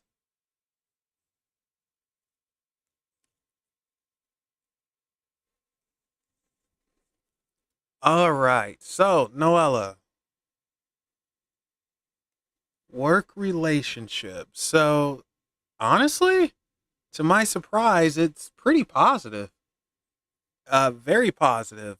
And you might have had an ego death, as they say, meaning that You've been humbled. You had to learn something about yourself and take the proper steps to better yourself, to understand yourself and things around you better. So we have the Ace of Pentacles, Wheel of Fortune, Nine of Swords, or excuse me, Ten of Swords. The Ten of Swords is actually what's sticking out to me the most over the Wheel of Fortune. With the Wheel of Fortune, it's our luck. It's what we make it. We can make it good, we can make it bad, but this is symbolizing that you are in control of it. And it doesn't last for long. To me, this almost feels like a clock. Tick tock, tick tock. It's going to continue with or without us. And this Ace of Pentacles, I like to say, is gifts from the universe, not necessarily handing it over, but presenting us with opportunity. Oh, sorry, kitten. Um, it's like you took the opportunity to really sit down and learn about yourself, learn about what it is you want to do, what you need to do. And the Wheel of Fortune was saying, like, yeah, this opportunity isn't going to last forever. And it doesn't. Opportunity comes a knocking every few whenever. This Ten of Swords, though, that's where we were at. That's what matters, because this is a lot of, I won't say pain, but it feels like misunderstanding for you. Misunderstanding, misplaced energies being killed. And tomorrow is another day. The sun rises up, and along with it is a new understanding and energy not as misplaced. And shedding your skin, leaving behind something that needed to be left behind. And because of that, it has such a positive influence for those around you. I think from a work perspective, you are seen as not only beneficial, but positive. You're seen as a positive force, a positive energy. The problem is we still have to go back to this Wheel of Fortune. You are an unpredictable force. Like, I don't think you have a mean bone in your body at all. I mean, yeah, you probably can be mean, like, oh, come over here and I'll punch you in the balls, you liver licking son of a monkey's uncle. Maybe that. But for the most part, I don't think you're a mean person. I think you're a very loving person, and sometimes your energy gets displaced. But from a work perspective, I think you're seen. I think you're seen as someone caring and will be there. That's the biggest thing. Someone who will be in your corner, will be there.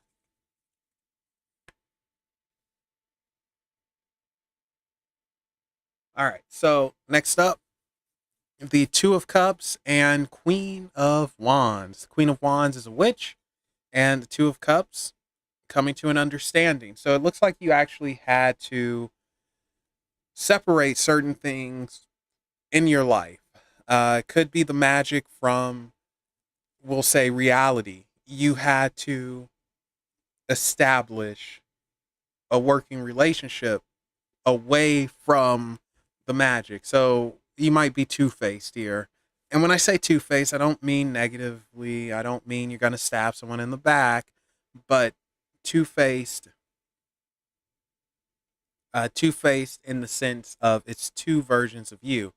Not everyone sees the real you. You put on a face and you allow people to see what you want them to see. And sometimes this is a good thing, because that means that you don't scare folks up. You don't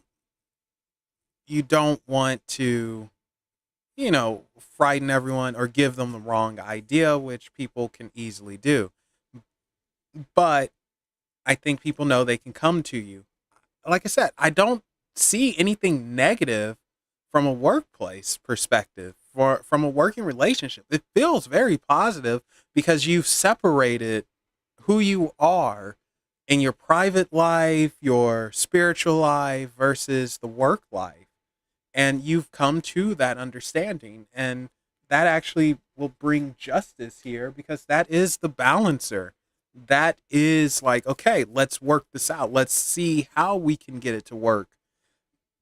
The only real issue, the only real issue I see is trying to balance it all. Like, you may be getting overly excited and slipping up accidentally. You know, like I can't see you intentionally wanting to harm someone or trying to cause chaos. I just don't see that. I see you slipping up because you get so freaking excited. Like, oh, look at this. You know, you might bust out some tarot cards or something. But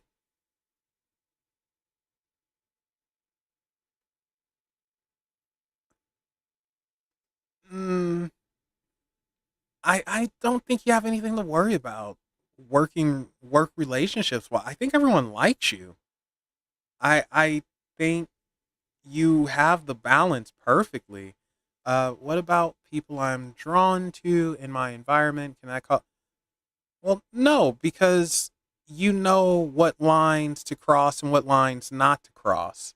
I don't think it will cause missteps. I think you are very much aware, and I think you very much know what you should say, not say, what to leave at the gates, and what the, not and what you can take in. I don't think it will be mishaps. I think everyone likes you. I think well, I don't think anyone can truly understand you, but I think you're okay. I think overall work wise, you're fine. I think people like you. There's an interest, and don't be surprised if folks start asking you, you know, about what you do at home. Like, what's a freaking sigil? You know, so I think you're good. I think you're good. You just kind of have to know when to tone it down, which I think you do usually. What was the other one you wanted? Darn it, can't remember. Oh yes, the spirits around you, if they are, um, darn, I can't remember. Do they want what's best for you? That's right. That's what it was. Do they want what's best for you?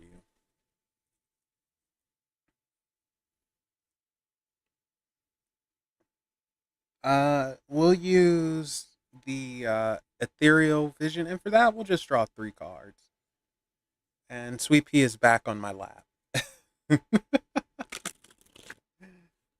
Oh boy, she snuck back on the heifer.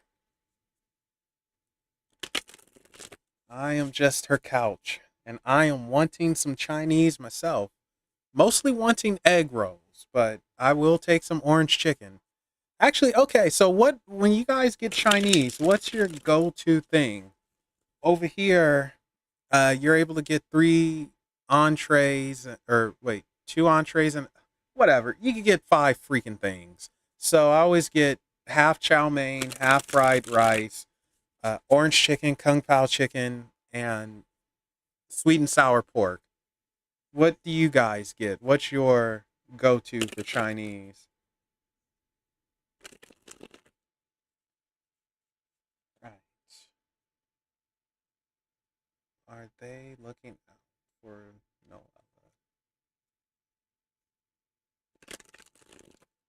Well, a good friend of mine, he loved Mongolian beef. That was his go-to.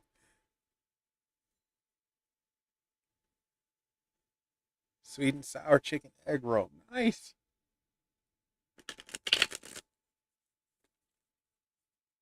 All right, let's give this one more mix. see what we got. So just three cards for this one, and uh, Jennifer, you're Kitten, you're up next.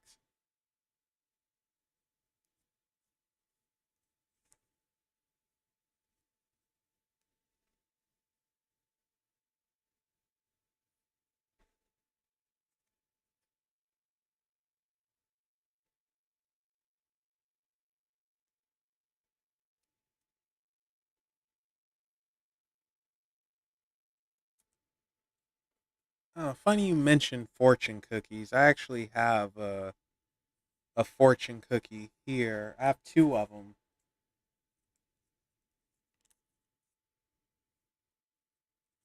Like one of them says your financial skill, or excuse me, your financial success. It's just a skill away, and the other one says the love of your life is closer than you think. So those are. I don't know why I kept these, but all right. So Noella, in regards to spirits, if they want the best for you, whatever you're working with, whatever's around you, I will say yes. The answer is yes. They do have what's best for you in mind, but it's tough. No, I won't say it's tough convincing you of that. It's just you're a little difficult to deal with. um, so the Eight of Cups, King of Wands, Two of Cups. Eight of Cups is wanting something new, experiencing something new, leaving behind what is established. Whereas the King of Wands is, oh, he's returned. And it's almost like them observing. This doesn't, the King of Wands in this deck doesn't feel like you. It feels like them sitting down, observing, almost rolling their eyes like, oh, Christ, here we go again. Like, God darn it. And the Two of Cups is that agreement, come to an agreement and understanding. So I think what they really want from you is for you to settle the heck down and really know what it is that you want. You know, what is it that you want? What do you want to perfect? What is it that you even freaking believe in? You know, what growth are you trying to have? You have to come to that understanding. And until you do, I'm not entirely sure they're going to give you full on communication because you get distracted by shiny, or you won't allow the established things to really seep into your head. And it's like, why am I going to communicate this with you when, you know, you're jumping around like a freaking frog? Like, slow your roll and come up with an agreement with this understanding, and then we'll communicate because they're around you. They don't hate you or anything like that. They want what is best for you. It's just you're a bit tough to deal with. You have a lot of movement in you, and it's like, no, sit down, be like them, like this King of Wands. Sit down, look at the work you've done, and let's not go to the next challenge right away. It takes years to perfect this stuff. It takes years to communicate with spirit guides or the goetic demons, gods, goddesses, whatever you want to call them, shim angels. It takes years. And you need to slow your freaking roll, sit down, come up with an agreement, and then just listen. Sit in silence and listen. That's what I feel like with them. But they definitely have the best at heart for you. It's just you're difficult. But yeah, there we go. All right, Kitten, you're up.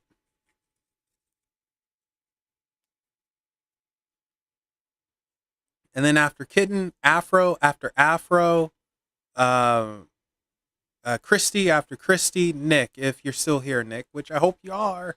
You know, it's just when there are people ahead, so sometimes it takes a while.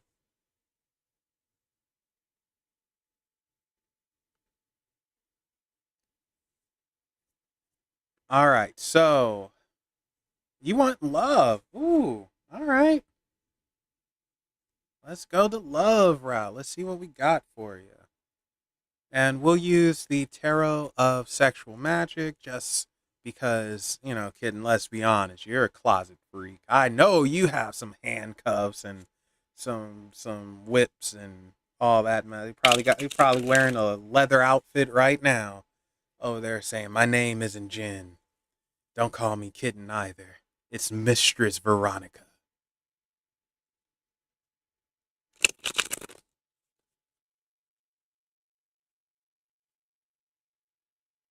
All right, Nick, I got you.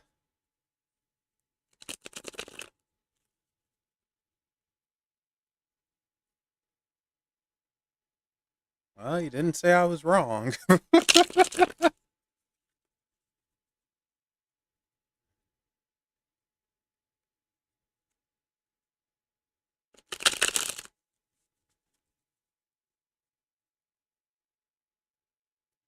Okay, DK, you will have to be after Nick for this one.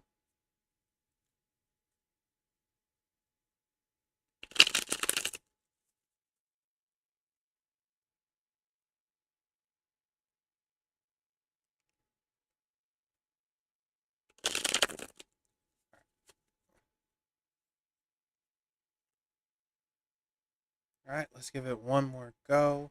Love and Jin. Love and kitten.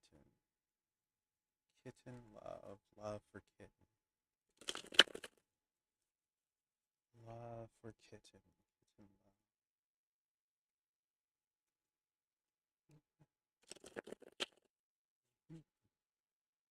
love. Oh wow, song just popped in my head. I can't remember who sings the song, but it's a great one. I said, Doctor, Doctor, Mr. MD, Doctor, can you tell me what's ailing me, Doctor? And he said, yeah, yeah, yeah, yeah, yeah, yeah, yeah, yeah, yeah, yeah. All you need, good love. Give me that good, good love. All right, let's give it one more go now. Yeah, an angel with devil horns.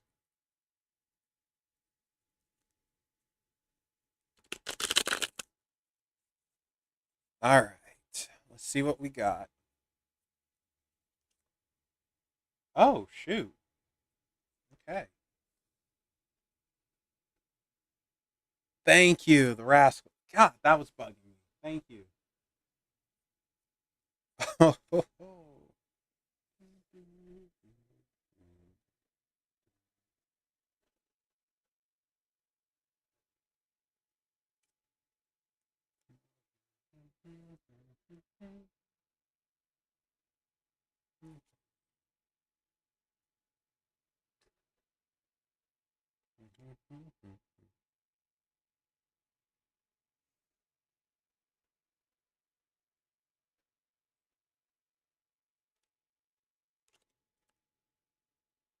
That's funny.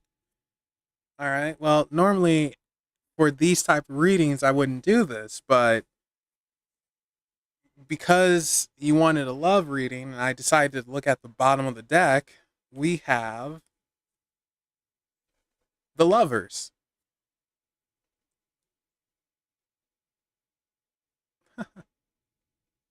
So that's funny.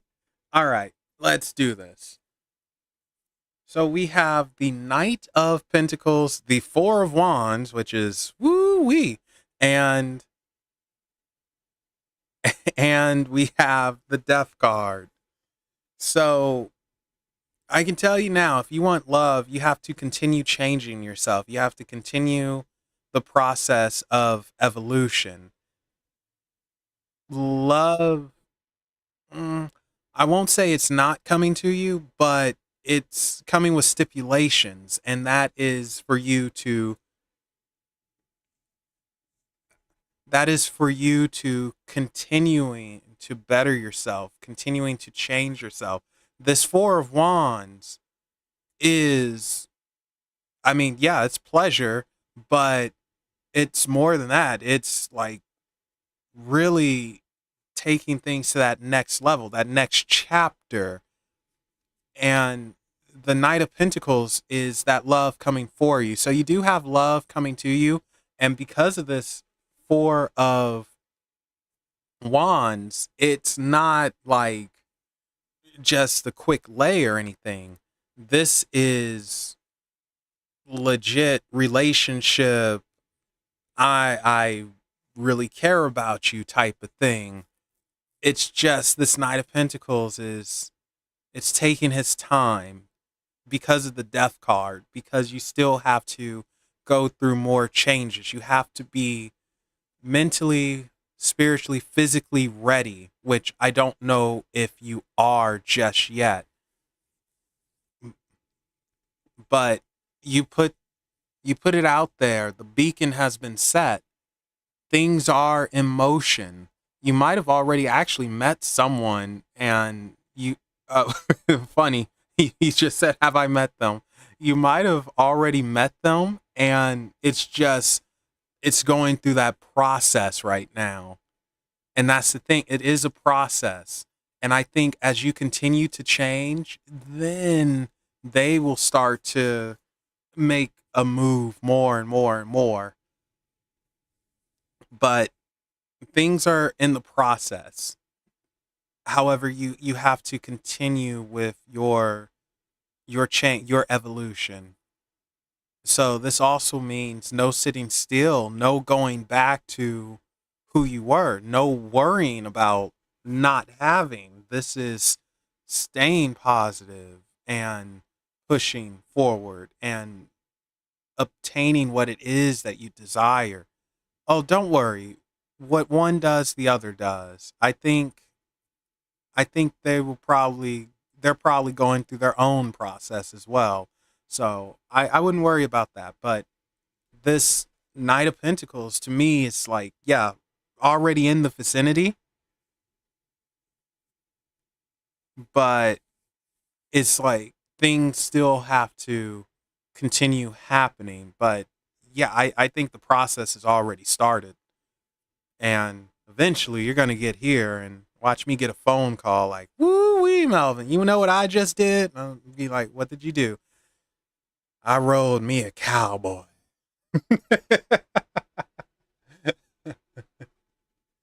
um, all right, so our next three cards here.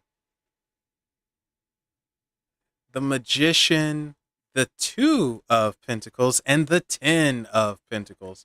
So a lot of sensuality here. You definitely want to feel something and take things slow. So it is going to be a process of going a bit slow because you want the feelings to be legit. You don't want to move too quickly. And I think part of that is because you're scared, which is okay. Nothing wrong with being scared. We are all scared of oh my god, this cat. We are all scared of things, which totally okay. It's normal.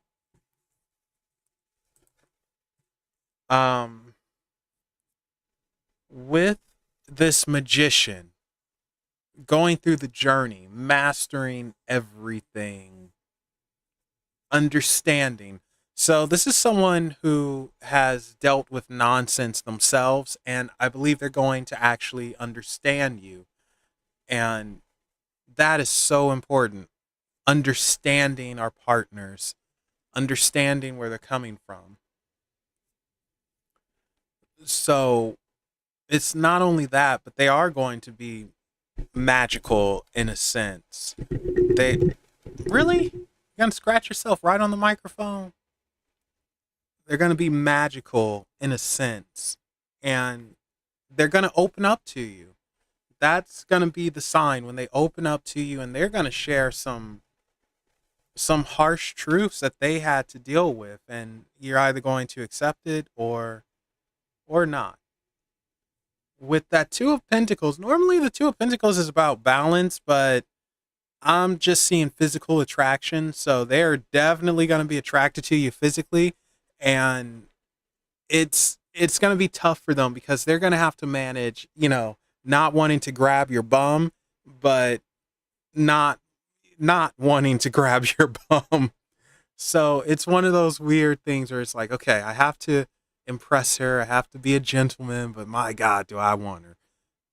And you have to balance that out yourself too, though, because you have to see yourself as attractive. You have to see yourself as wanted.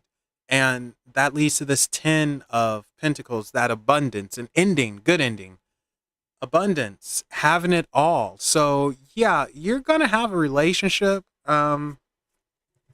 At the very least, you're going to start dating. I think it's already in the process, but you have to continue changing yourself. I'm going to say October, November is when I think the guy steps up, truly steps up. And I think you're going to be dating, and I think you're going to have a decent fellow. I think you're on the path for something, but you have to continue changing yourself. And I think that's what it is. You have to kill the old you so a new you could be born and you can attract because you are going to attract now. It's no barrier, it's no walls. It is a little bit of fear, but you will conquer and get over that. But yeah, there you go, kitten. All right. Who's next? Afro. Afro Samurai. Afro, you're up, and then Christy, Nick, and DK.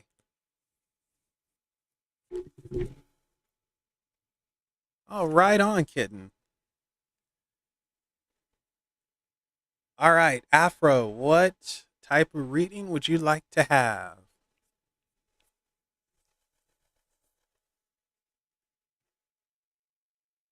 So I hope you guys don't mind seeing Sweet Pea's tail and her feet and all that,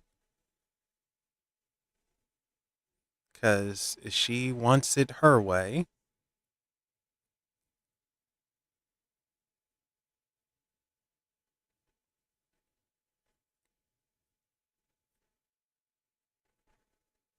All right, General, you got it. And I think for you, Afro, we will use the Lost Hollow.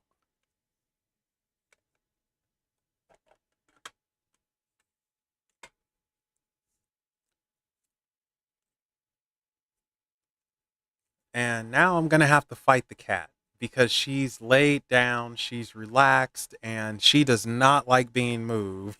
Oh boy. Can you move for me? And if you guys can't tell by her tail, she's already not happy. Can you move for me? Do I have to muscle you? People are watching us right now. They don't want to see your tail or your butt. Don't fall asleep. Hold up. Man, she's starting to fall asleep. No, come on. Wake up. Oh, come on.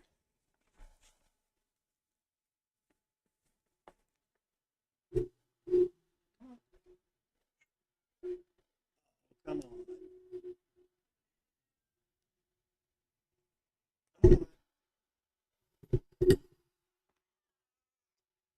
Thank you. Her name is Sweet Pea. All right. General for Afro.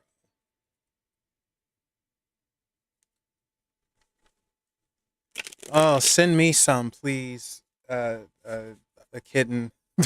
I'm running on fumes. I'm forgetting names. All right. This is for Afro. Afro Samurai.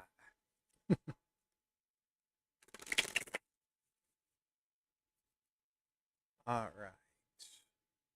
What does he need to know?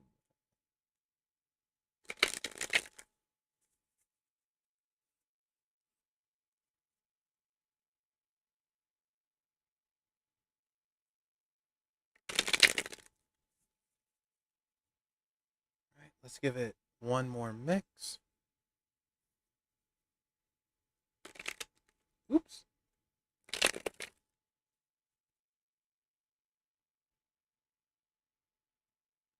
And let's see what we got.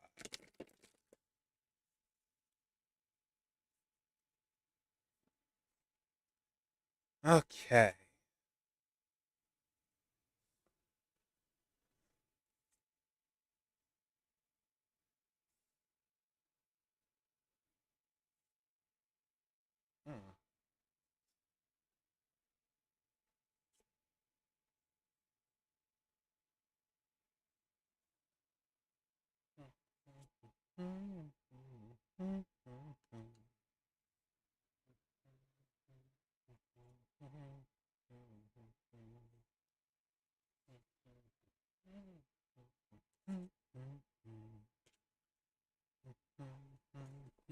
Okay. All right. So, Afro, we start off with the Princess of Cups. This is guidance, spiritual guidance. Yeah, I'm not even going to say internal. This is spiritual guidance. This is something trying to point you in the right direction, and you need to listen to it. This is like, okay, let's go this way down your path and work on certain things, and you will get there. You'll get better. Next to that is that Eight of Wands happening quickly, and then we have the Hermit. So this is, to me, like, it almost feels like taking a step back to focus on a little bit of magical work, uh, without the distractions of people around you, friends, family. No, you don't.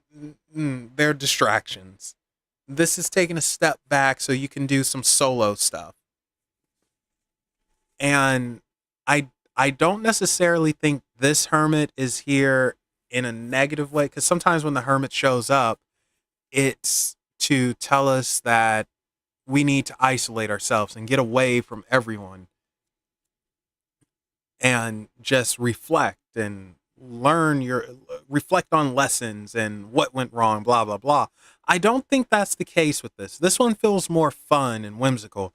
I think this is take a step back so you just don't have distractions, so you can work your magic. I think you need to do a little bit of ritual work or runes or something like that, and you will get results right away as long as you're not distracted. So maybe some distractions took you away from whatever it was you were practicing. um Once you get back to that, though, like, you'll get results fast with this Eight of Wands. This is happening. You'll be right back in the zone, and you'll be like, okay, that's right, I needed to do this, I needed to hear this. This is refreshing. So very, very cool with that. And I do like that it doesn't feel like it's to teach you a lesson from something negative happening, or just even trying to tell you to, just shut down. I don't even feel that. But it is, let's take a step back so you can have more focus, greater focus on this, and you will get your results quickly. So if you wanted to do a money spell or candle, or you wanted a road opener or something like that, it will come to you quickly. Like, this Princess of Cups is going to guide you to what you need to do, and all you have to do is focus on it and do it, and don't be distracted, especially with that hermit. Let's go up. Up.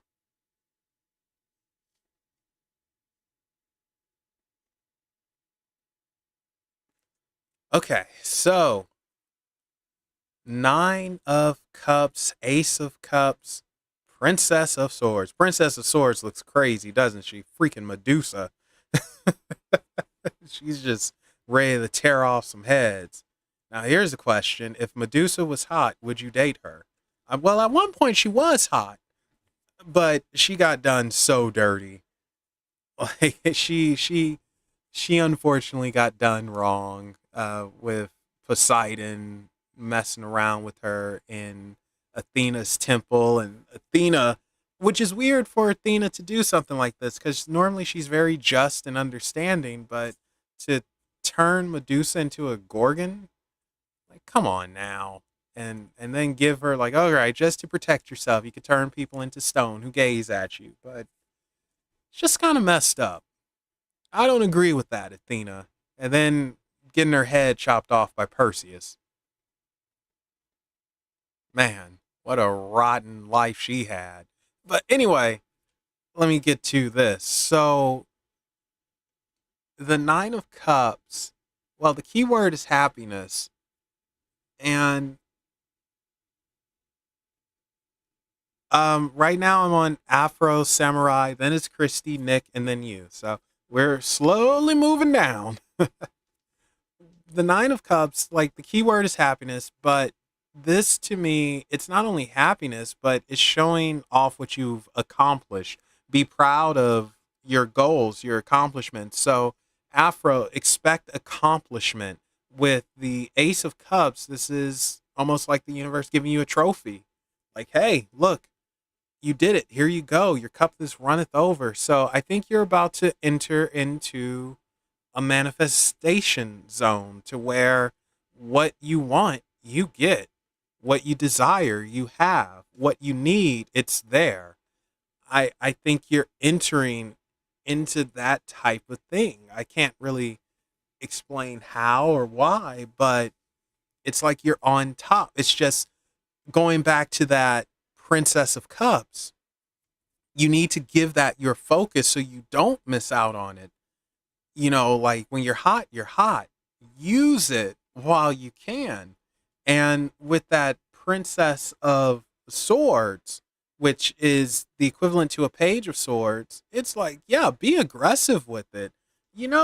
Like if you know what it is you want, put it out there and you will get it. Don't sit silent and hope it comes to you. Like, no, man, you demand it. You put it out there. You feel that mess. You feel that it's already yours. You have it. And my gosh, you will definitely have it. Things have opened up. So you're supposed to be doing some type of magical work. I don't know what type. I mean, like, I keep going to runes. I don't know if it's runes or not, but you need to be doing some type of magical, spiritual work, metaphysical. Oh, Sweet Pea just ran out. You need to be doing that because you will obtain, like, it is right there. You will obtain. So get the heck on that. Please get on it. For me, get on it. Let me pull one more card for you. Let me do a quick shuffle. I just want to pull one more. I just have a feeling I should do one more. My nose is itchy. Hate that.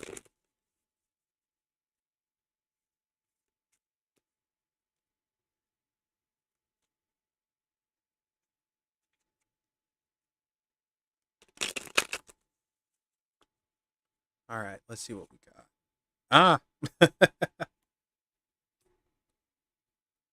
Three of Pentacles. Wait, is that the three? Yeah, Three of Pentacles. They're freaking witches, and they're in a circle. They're doing the work. They're putting in that magic. That's what you need to be doing.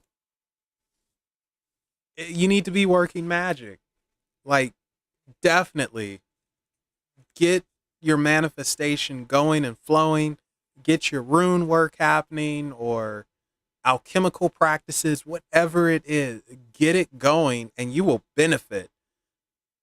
You will be guided to the right steps, the right process. And it's like they're trying to tell you, like, no, do it now, do it now. This is it.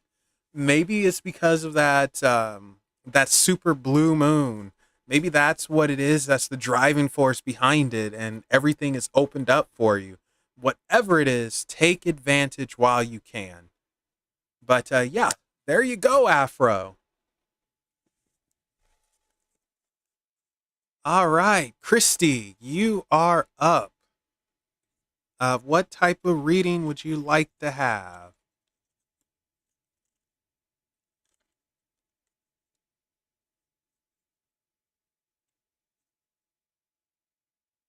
General, got it. And right on, Afro, right on.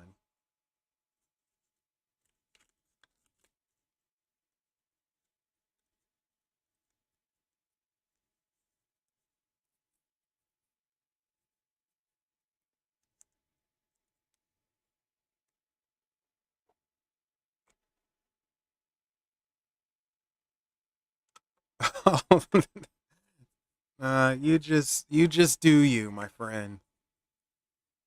Okay, so general reading for Christy. So we'll use the Rider White. All right, have a good one, Kelvin. Thank you for stopping by and hanging out. Appreciate it. Oh, it's going to stay. The live is going to stay up, DK. So it'll be archived. So after Christy, it's Nick, and then you, and then we'll be done because I don't think anyone else is gonna pop up. If they do, I think I'm gonna say $100 for a reading.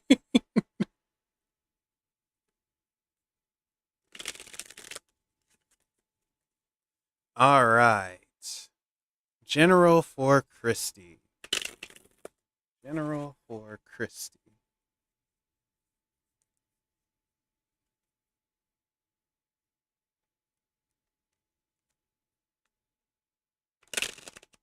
Whoop.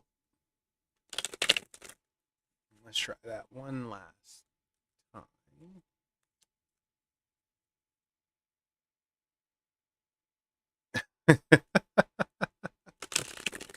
Man, for 30K, you better believe I'm staying up 24/7. Or, well, maybe not 24/7, but I will definitely stay up a couple of days giving readings.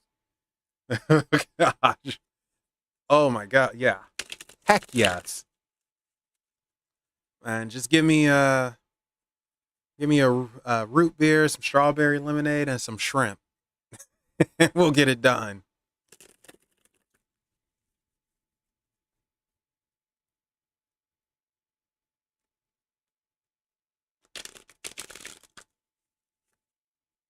All right. See what we got for you, Christy.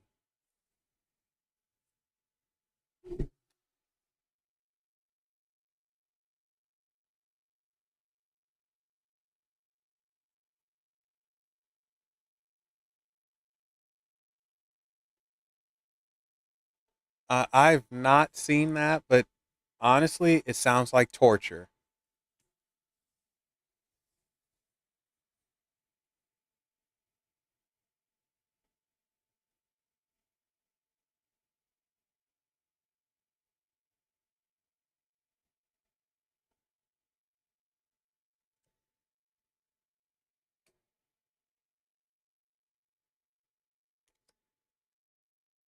Well, maybe that's what I'm going to do and try to swerve them and say, yeah, $200 and not really mean $200. And then they come at me and like 100, like, okay, that's how I'll do it.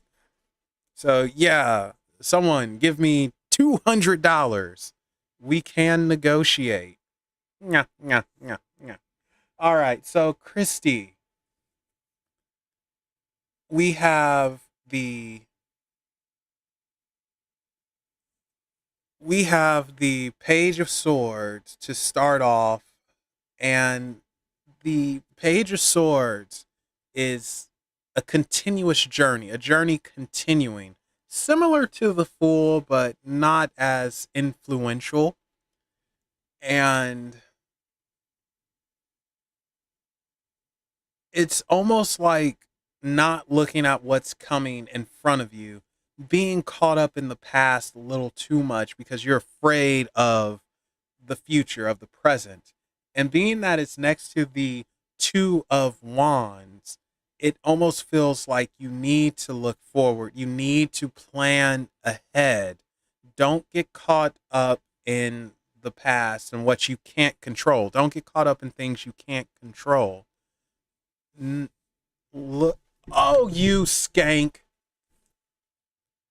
Give me a second, guys.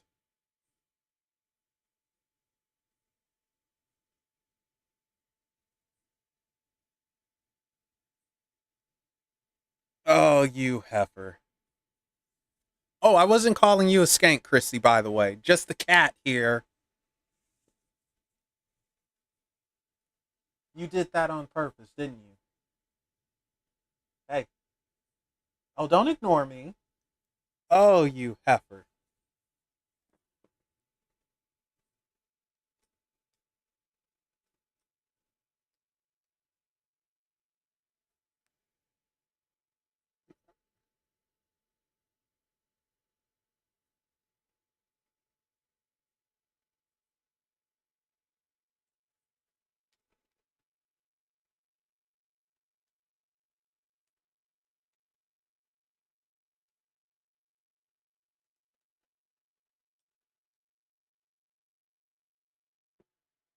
Are we back? Okay. I'm sorry about that, guys.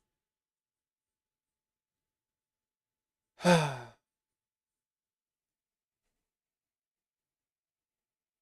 know she did it on purpose.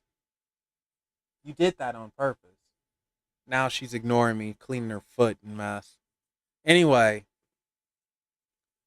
Christy, you have to look forward more. You have to plan for the future because it's like you get too caught up in the past and you don't see what's ahead.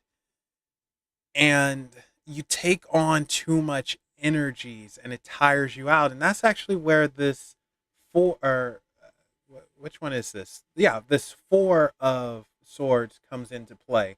The four of swords is rest. It's like you need rest. It's like you're looking over your shoulder too much, you're looking behind you too much, a little bit of paranoia, and it's like you need rest. Are you kidding me right now, sweet pea? You are just on one. Anyway, you need rest, Christy. You need to take a break, a vacation, and have some rest and plan for the future, plan for what's to come. Because it's like you have things coming towards you, but you can't look behind you or else you miss out. You can't. You're such a heifer. You can't allow it to dictate how you think, how you're going to act. But definitely try to get some rest though with this four of swords because the energy it feels heavy on you and like you're not getting enough sleep or just not at peace. So you got to work on that.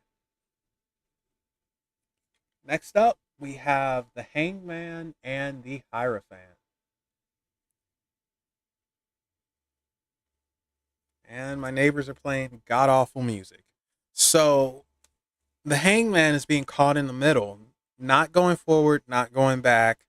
But this Hangman in particular, he's kind of just like, well, could be worse, I guess. He's just sort of dealing with it. And the Hierophant, it's knowledge, usually from an outside source, but it's also being able to seek that knowledge and ask for help. So, Christy, I think instead of you just sort of hanging around and going with the flow, it's okay to ask someone for help. It's okay to say, hey, I'm not happy where I am, or hey, I'm not understanding this. It feels like you need to speak up more and ask someone for help, for guidance, like working together to have better. Because with the Hangman, it's just you're in the middle. I mean, it's not necessarily bad, but it's not good. It's just in the middle, stuck in the middle with you. and we got to get out of that. So I think, Christy, the next couple of months you need to get more rest, if at all possible, and don't be afraid to speak up and ask someone for help, guidance, to do things, whatever it may be. Like, I think you need to do that. And once you do, things will turn around for you. Like, I don't think they're necessarily bad, but they're not where they should be. So I think you'll have a turnaround and things will improve for you. But yeah, there you go. Nick, are you here? I don't know if you're here or not. I hope you're here. Nick, Nick, Nick, Nick, Nick, Nick, Nick, Nick. Oh, you are here. Right on.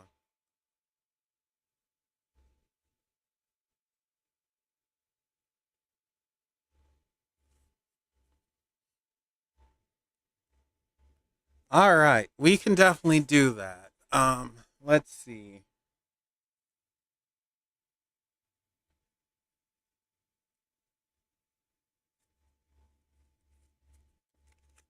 All right, so this is for Nick.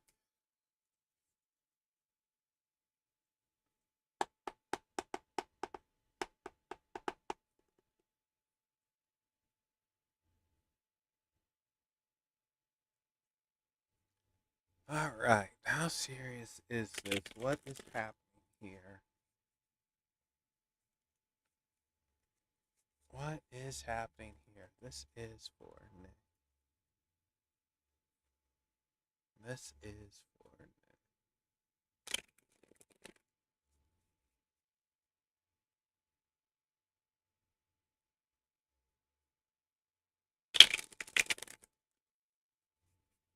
Oh, you're welcome, Christy.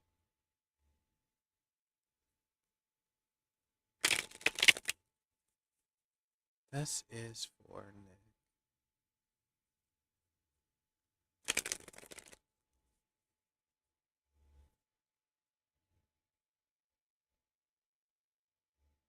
This is for Nick.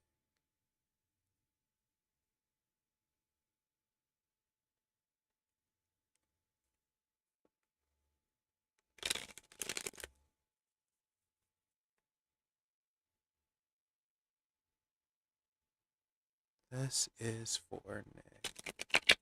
All right, let's give it one more go and see what we got.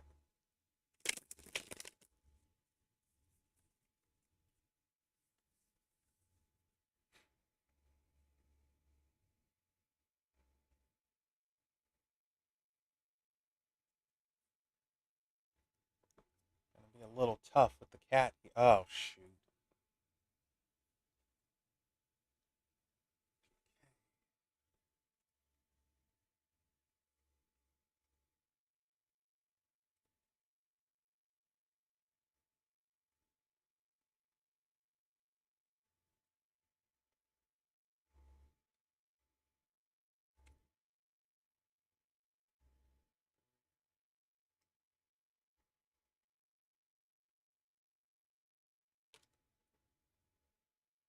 All right. So sorry for the cat butt. We'll try to ignore that. And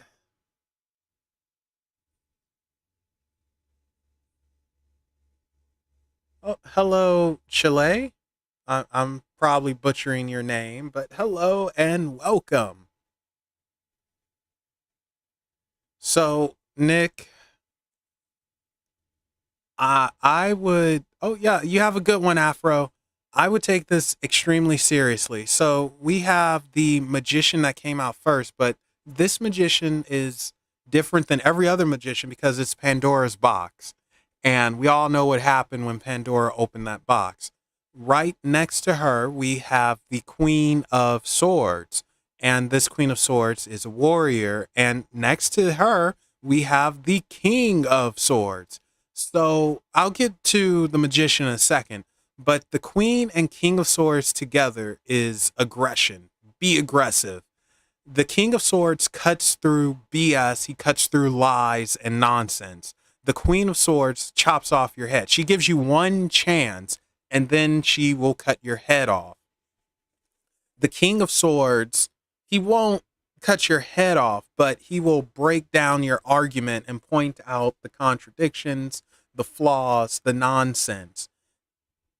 With Pandora, this is just a whole heap of trouble heading your way, unfortunately. And yes, it is serious. You need to take it seriously. And you have to prepare and get your mess together. So I think in this case, you are going to have to be aggressive and go on the offensive before someone tries to build up a stupid case against you. Because you're going to have to, unfortunately, defend yourself.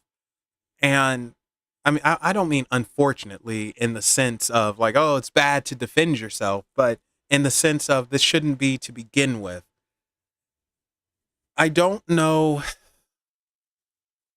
I don't know if you can get a type of legal representation without it draining the bank, but I would get all your mess together to prove the false allegations. And it really feels like you're going to play a reverse Uno card and turn the tables on them.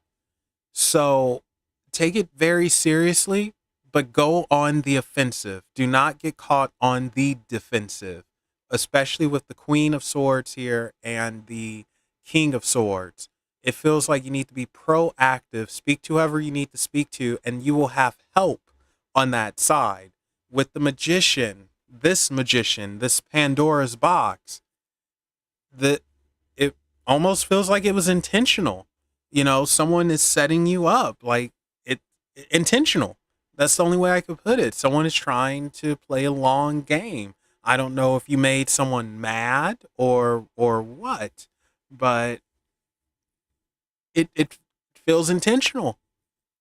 And you can't sit down and hope it blows over, which it very well might, but don't take that chance. This is fight back and be aggressive.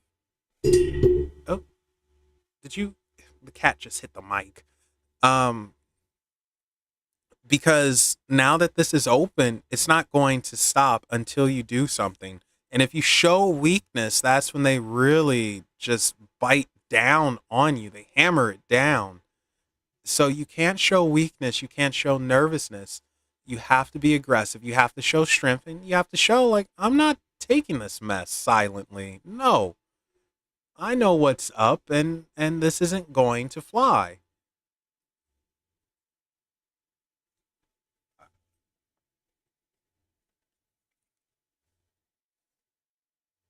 Now this takes us to the Five of Pentacles and the Three of Wands. The Five of Is that the five? Yeah. The Five of Pentacles is don't ignore help.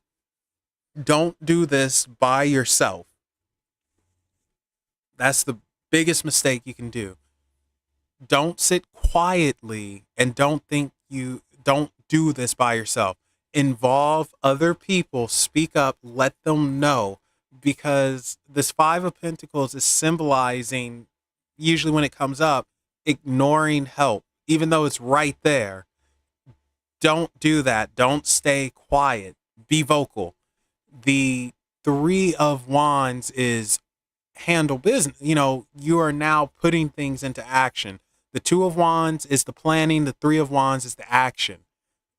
Put things into action. Be aggressive and put it into action. Be vocal and put it into action. Don't just sit back, which I know is hard to do because I'm a very passive person, and it's easy for me to just sit back and let things just happen. But in this case, no, can't do that. You have to be aggressive, and you have to you have to be vocal, call people out, call things out, and don't be afraid to ask for help. Don't ignore help.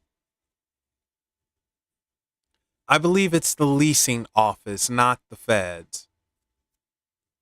They are reacting to something that was given to them. I don't think it's the Fed. I think it's the leasing. I think someone in leasing or wherever you made mad, or they just don't like you. They want to get you out because maybe they want to raise the price of rent. I don't know. But I don't think it's the feds. They're just reacting. I think it's someone else. But you need to question it, you need to talk to people, and you need to go on the offensive. Overall, I'm not seeing anything where it destroys you, but at the same time, this is going to be a process. But it's a process that you overcome if you're aggressive. That's the key word, being aggressive. But yeah, there you go, Nick. Like, I'm sorry you have to deal with this nonsense, but I think you'll come out okay and on top. So I think you'll be okay, but I think it's the leasing office and not the feds themselves.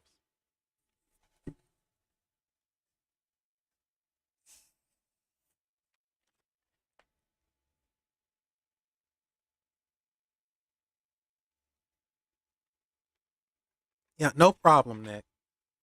All right, DK, you're back up again, like a Pokemon. DK, I choose you. Go. And it looks like you are going to be the last one of the night, unless someone who is secretly watching would like a reading. If so, speak now or forever hold your peace until the next time I decide to do a tarot.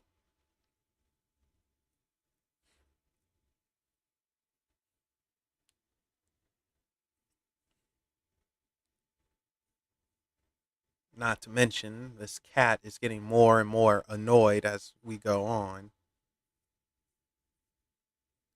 Well, they have to speak up. So if not, then oh well. But DK, you're up. So, you know.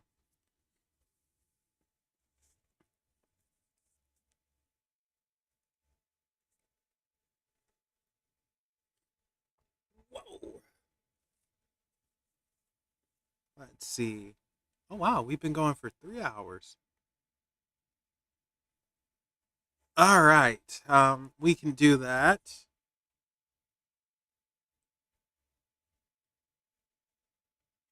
Oh, yep, still here, Jen. And hello, Sherlin. Yes, you could get a reading after DK. Look at that. You spoke up. All right. So court. Um, let's see here. I'm trying to think what deck to use. And I have one in my. Actually, give me a second. Let's see. Well, no, don't give me a second. I prepared. I had them right here next to me. Let's see.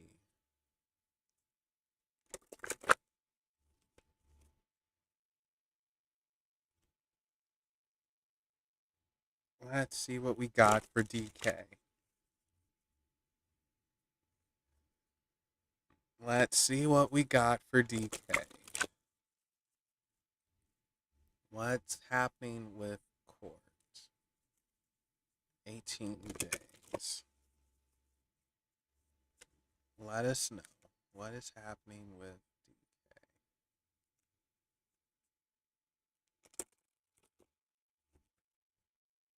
What is happening with DK?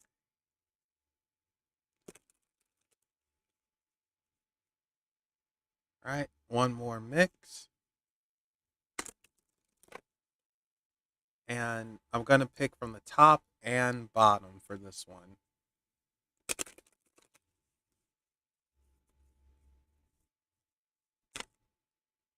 Okay, That did it.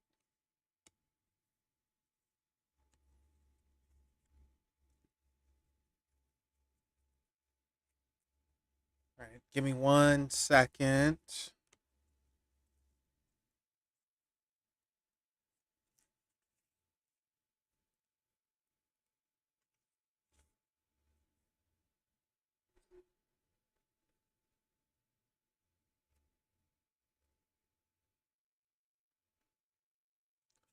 All right. So I decided to pull from. Oh, hello, JR. I decided to pull from the Angelarium instead of Tarot.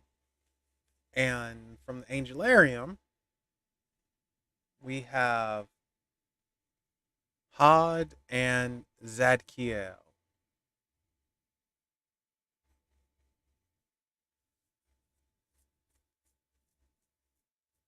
So, for oracles, I like reading from the book since the meaning never changes. And let's see what it says for you in regards to court. Hod, the left leg, submission, the eighth emanation, the force that abides. Hod is what guides us when we surrender ourselves to the flow of fate and let destiny guide our motion. Through her light, we see the boundlessness of glory. Waving our hands through the wind. Yes, JR. Yep, just give me 1 second. We waving our hands through the wind, we feel the air pull us upward. It's only by resigning ourselves to the forces around us that we truly experience the nature of those forces. The golden orb shines a radiant light upon our shoulders. Supporting the pillar of severity, Ha does not press back against the weight of the tree. Instead, she simply lets it pass through her, flowing like water down into the lowest portion of the diagram. Through the two opposing through the two opposing characteristics of Hod and Netza, relinquishing and resisting, we gain the power to move. Together, they form the power to carry ourselves through the world with grace and intention. And Hod is found in prayer, nature, mysteries. And let's go to Zadkiel real quick.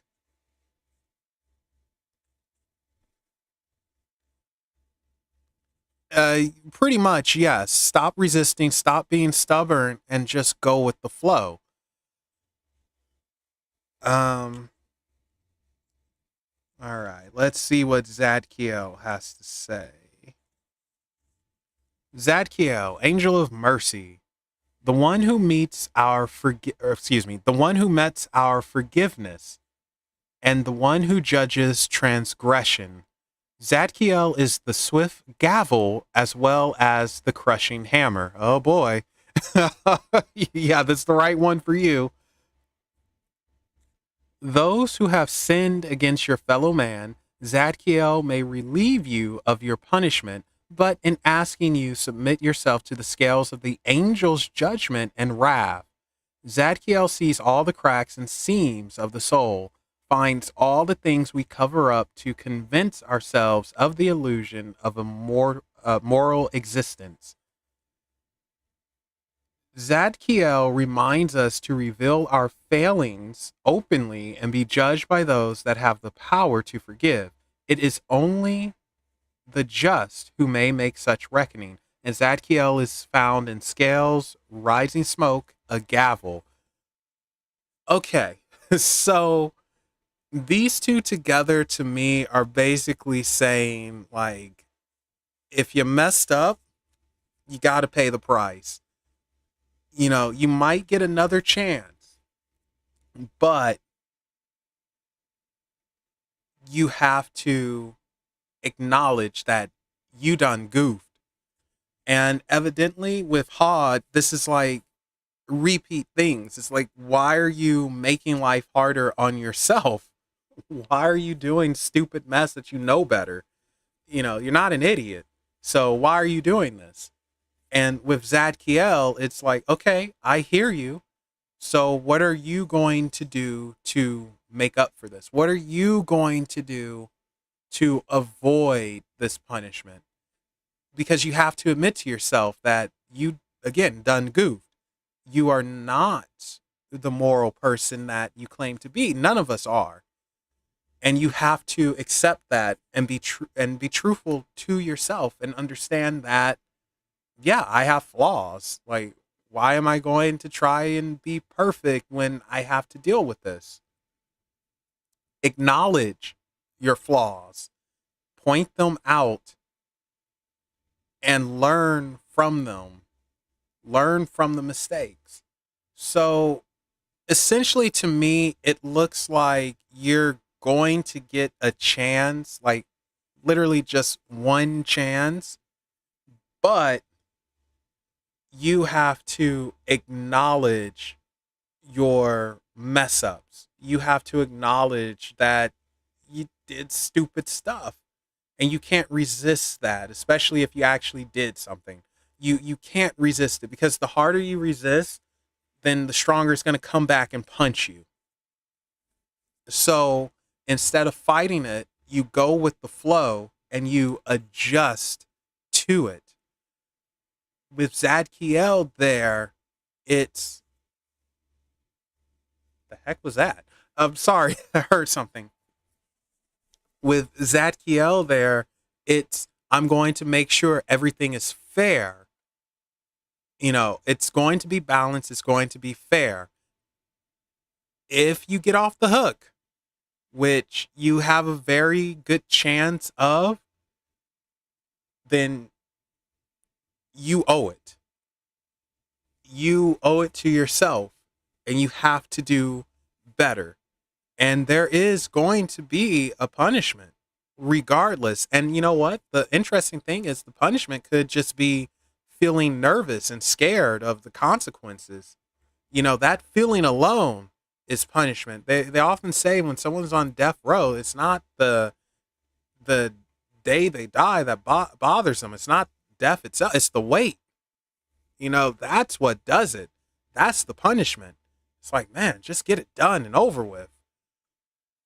Um, but yeah, so it looks like just go with the flow. Don't try to fight nonsense. You know, if it's nonsense, fight it. Yes. But if it isn't, you know, you have to own up to it and work within it. And don't try to portray yourself as something you're not.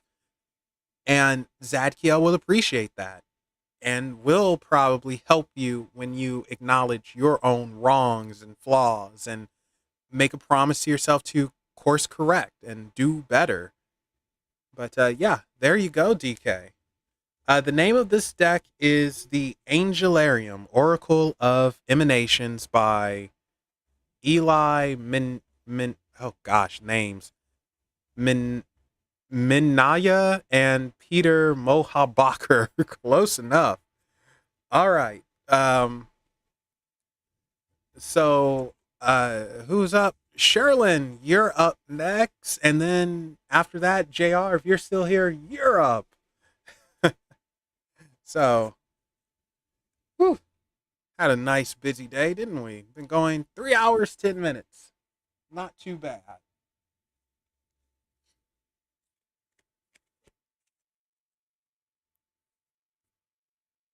So, what type of reading would you like to have, Sherlin? I'm pretty sure I'm butchering your name. I am so sorry.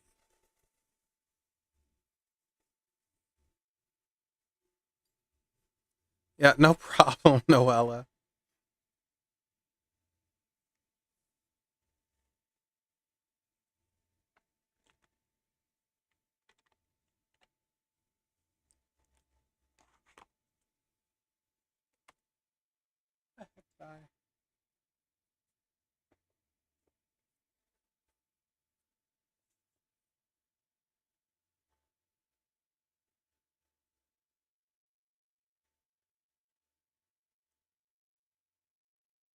Advance your career. All right, let's see what we can do with that. And then, JR, if you're still here, you will be next. And I can't help but think of Jim Ross. I'm terribly sorry. Whenever I see JR, I just think of it's gotta be Kane. It's gotta be Kane.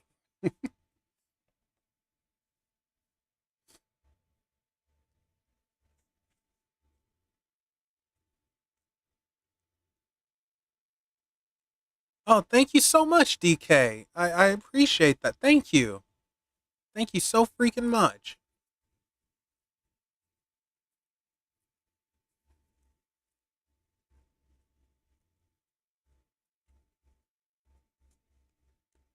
All right. Sherlin, how can you advance your career? Out of curiosity, what career path are you going down? Like, what field are you in?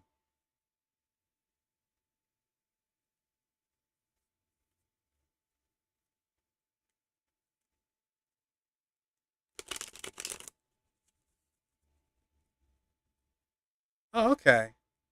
Oh, marketing. Oh, you're freaking smart. You see patterns in mess.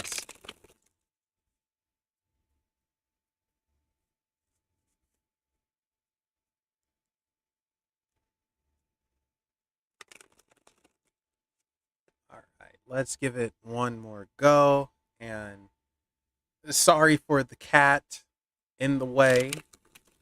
She's just, I don't know. She's having one of her tizzies, so I can't, I can't beat her. So I just let her do whatever.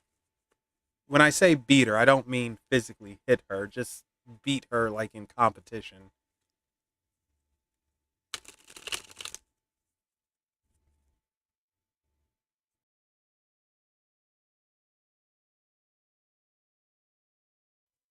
Give me 1 second, guys.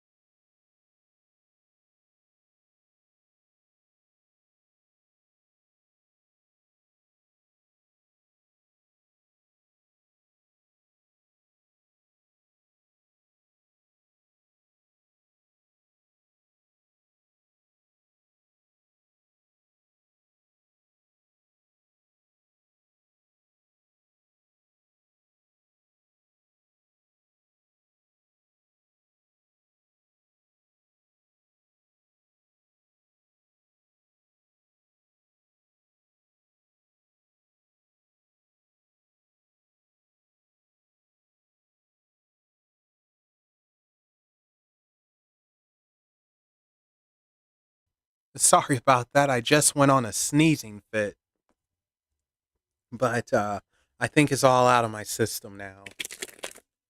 Okay. Or it's excuse me, I'm sorry. All right, now I think it's out of the system. And you never know, Nick. There are some people who just get the wrong idea for everything. All right, let's see what we got.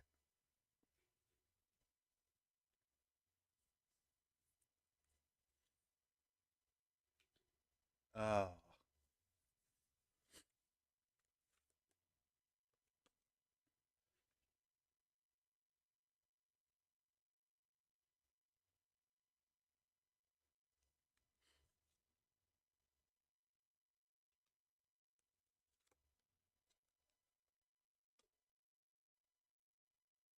okay. Um, Sherlin, this is a bit of a tough one.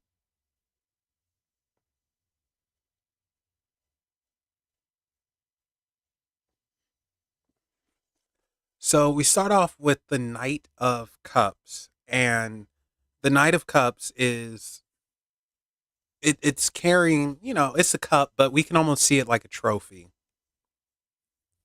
and it's wanting more, wanting better, but it's heading into a bunch of mess.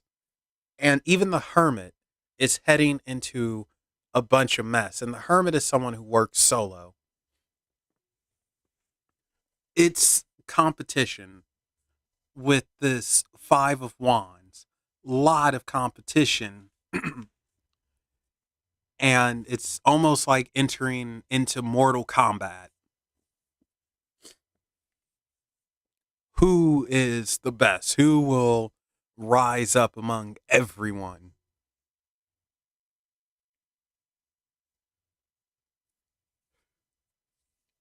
How are you going to stand out? The Knight of Cups is entering into this thing, trying to figure out how are you going to stand out, because you're not alone in this. It's competition. The Hermit is the one that's the standout itself. The Hermit avoids the competition. So it almost feels like you need to be proactive and not necessarily just wait for your supervisor to approve and all of that, but you need to, on your own, start studying and seeing what needs to be done, how you do it, so you could get a step ahead of the competition. That's the biggest issue you have. It's just competing, and you have to get a step ahead. You have to show that you already know the material and you're ready for advancement before them.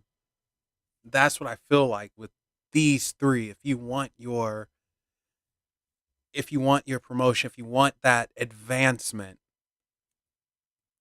while waiting for the approval from the supervisor, yeah, take a proactive stance and start learning on your own what you need to do. Have your examples of how it could work, why it won't work, this and that. In other words, study, study, study, and show practical, real world things, not theoretical, but practical, logical, usable. And you will get a step ahead. Everyone else is talking theoretics, and you'll be talking practicality and real world use.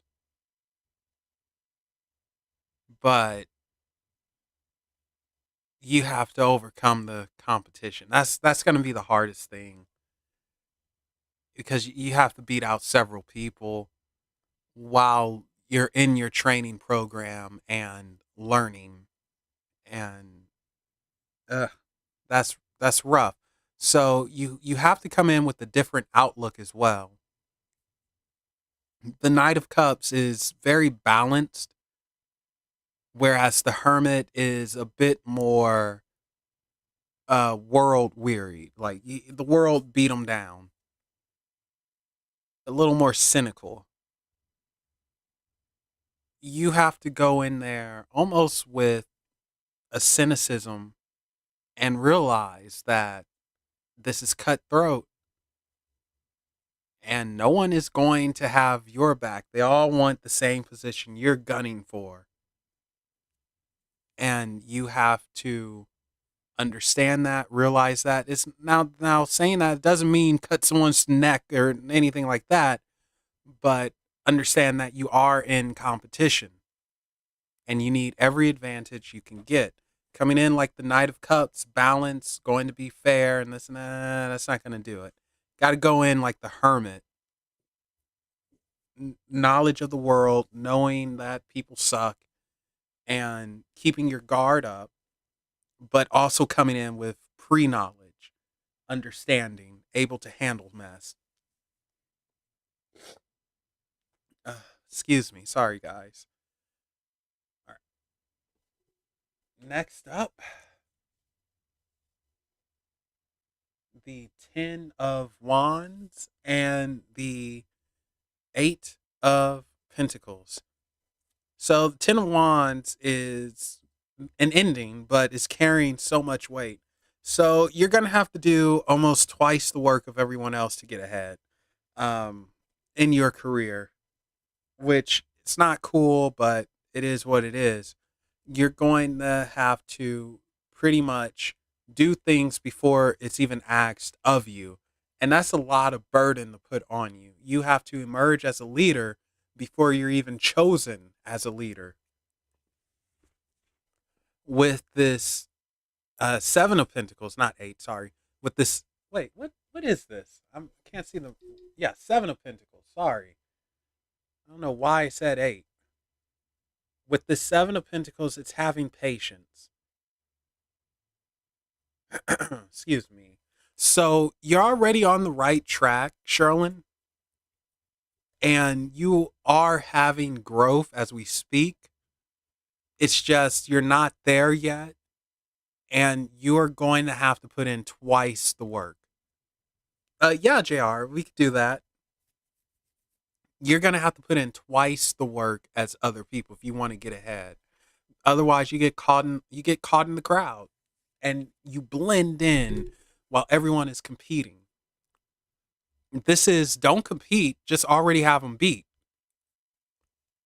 And understand that, yeah, you have to do twice the work to get ahead. But when you get ahead, oh my gosh, it's going to be so beneficial. Like that Seven of Pentacles is telling me you are going to advance. You are going to have advancement. Just not right now, a little later. You have your advancement. Oh, hello, Josue. Welcome back. I'm close to wrapping up though, but welcome back.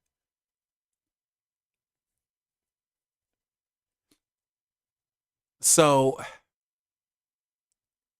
it's tough, but overall, I would recommend that you start studying even before you get into the training program and you understand real world situations and what you can actually use your skills on in a practical way, as well as doing little side things for individuals who need help with maybe marketing a YouTube channel or trying to find growth there. And that will give you that experience that you could take in and it will help you surpass the competition, everyone else. But yeah, there you go, Sherlin.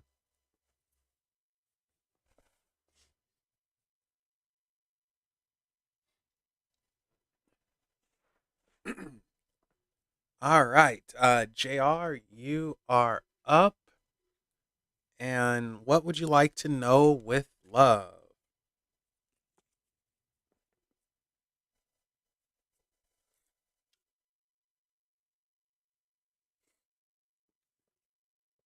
All right, on. All right,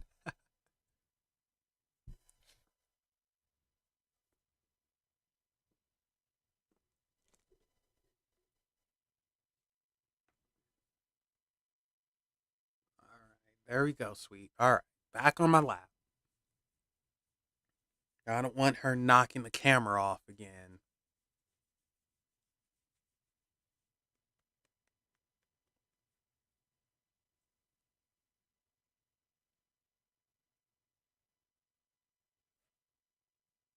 Oh, that's very possible.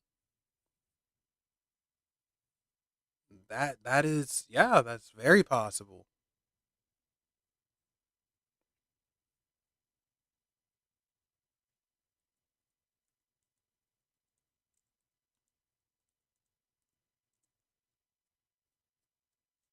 And Lucifer, he could be seen as a leader as well. So yeah,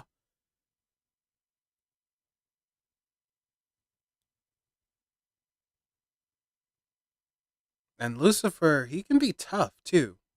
He does not mess around. So if it's him that's contacting you or trying to guide you, he will definitely show himself and you better freaking listen.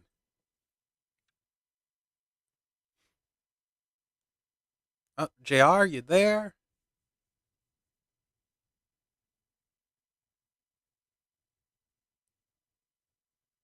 JR, hello. Gosh, do you guys ever have sneezing fits where all of a sudden you just achoo, achoo, achoo, achoo? Like, I hate that mess. It drives me crazy. And it just throws me off. I don't even know how it happens.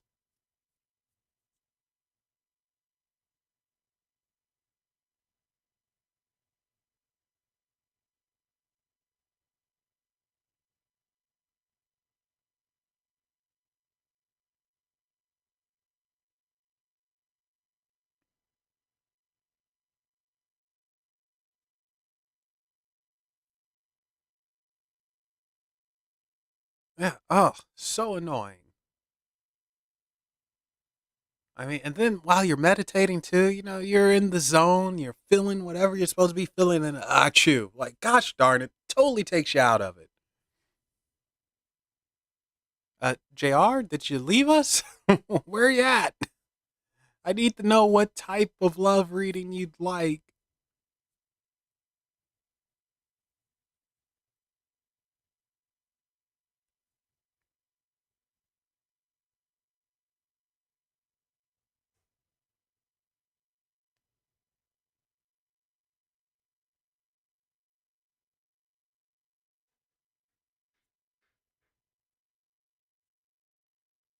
Oh, right on, Josue. Well, thank you for passing on the word. And, DK, thank you for dropping by and giving me a chance. I really appreciate it.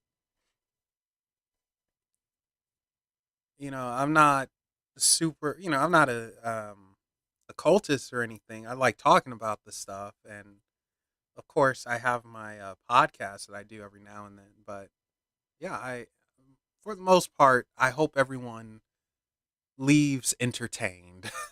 I guess that's the best way to put it.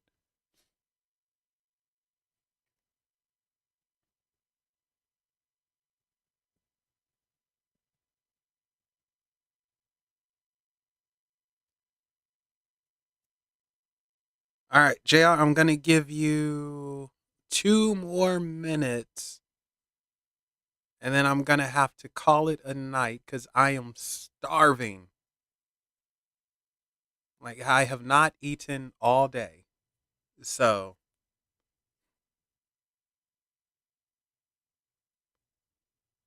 darn tootin' it is. Shoot.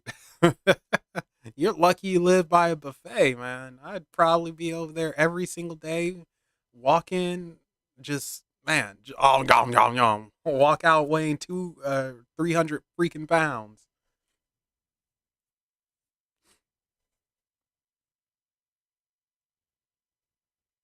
Like man, it's amazing when you find that good Chinese place. There's one Chinese place where I'm at that it's a hole in the wall. Chances are stuff's made with rats, but I try not to think about it because it is just so freaking good. It's one of those things where it's like, do you really want to know what's in this, or do you just want to eat it and enjoy because it's good?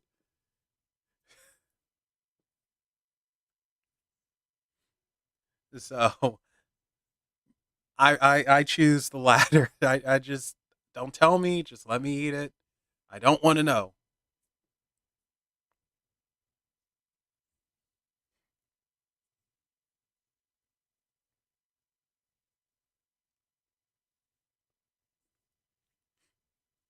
Now, a lot of times when I do the tarot, I get a craving for sandwiches, which I don't even know why.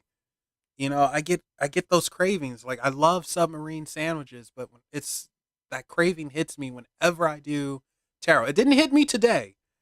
Maybe because I did yoga before deciding to do the readings. And I know a lot of times when people think submarine sandwiches, you go to Subway and all that, which makes sense. But I prefer the mom and pop places, but they don't have too many of them anymore, unfortunately. And I rather go to Togo's, which is all but extinct. Blimpie's is dead over here, and Quiznos is whatever. Jersey Mike's is just too expensive. And then I don't think we have any Firehouse subs, or they're not near me.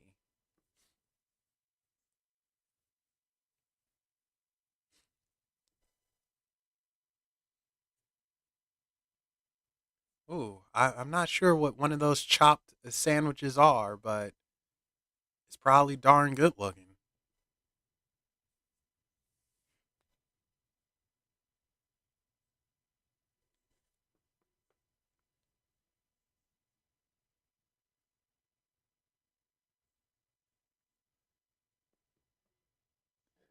Yeah, Togo's is legit. Oh man, so good. So looks like you are now going to get a sub sandwich and Chinese.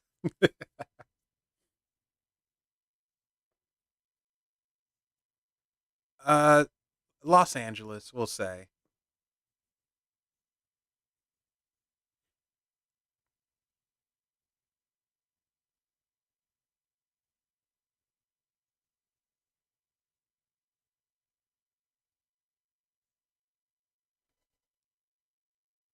Oh, there you are, Jr.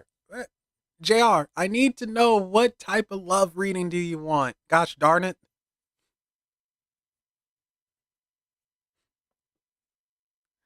Over here waiting for you.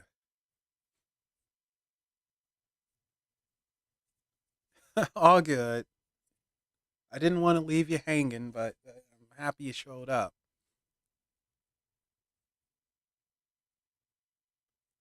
Ro- when I say what type, I mean like, do you want to know if the person likes you, if you have a chance, etc., etc. Are you dating? That type of thing. Yeah, Togo's was man.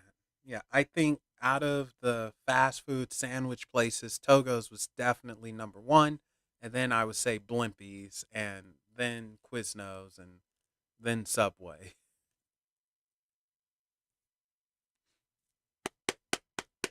Just knock that energy off.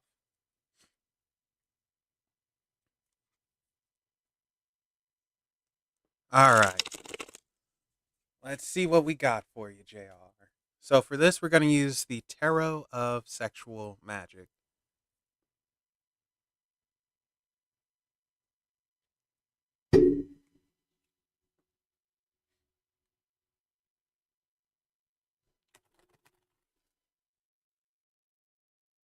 So I don't know if I asked you this before, but I'm curious. What does the JR stand for?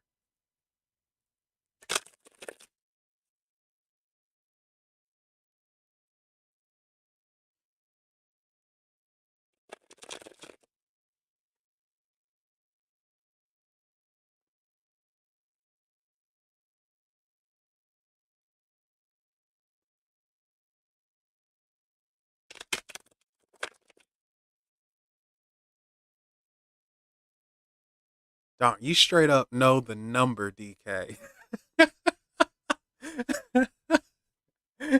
Like, oh yeah, the number 32. That's where you.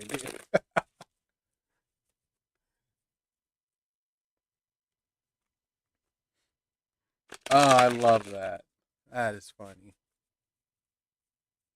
Oh, that's right. You told me, and I totally flaked on it. That's what it was. Gosh darn it. Thank you. All right, let's give it one more mix and see what we got.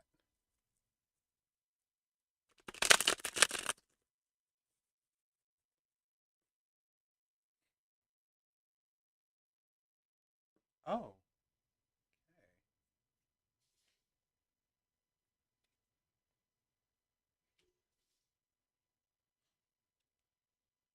hmm.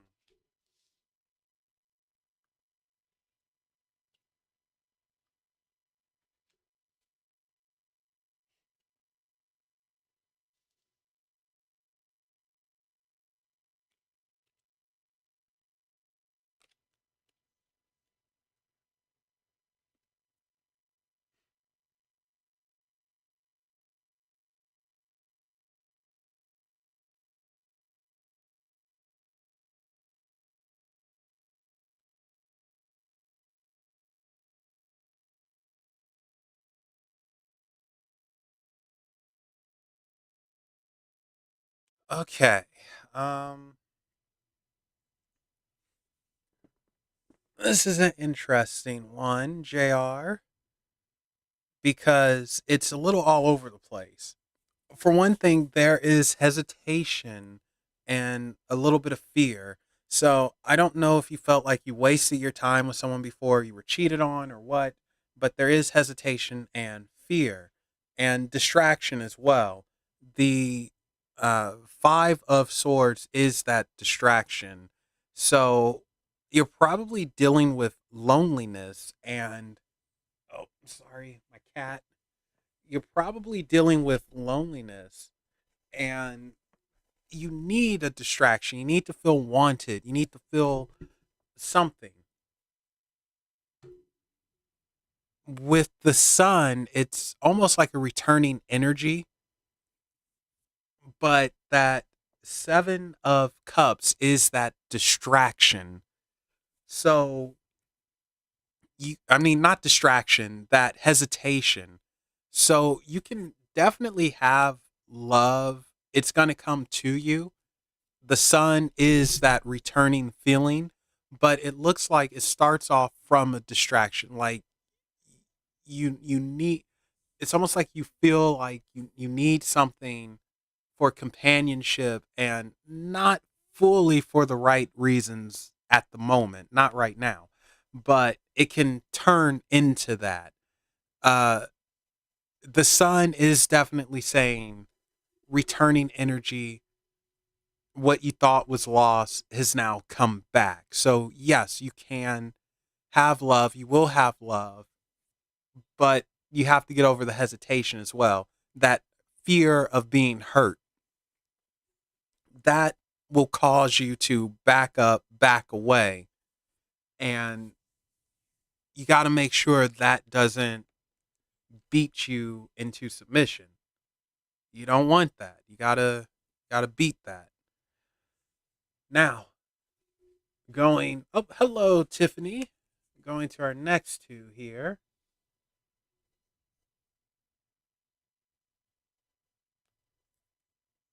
Hope you're having a good evening. We have the. Are you a knave? Yeah.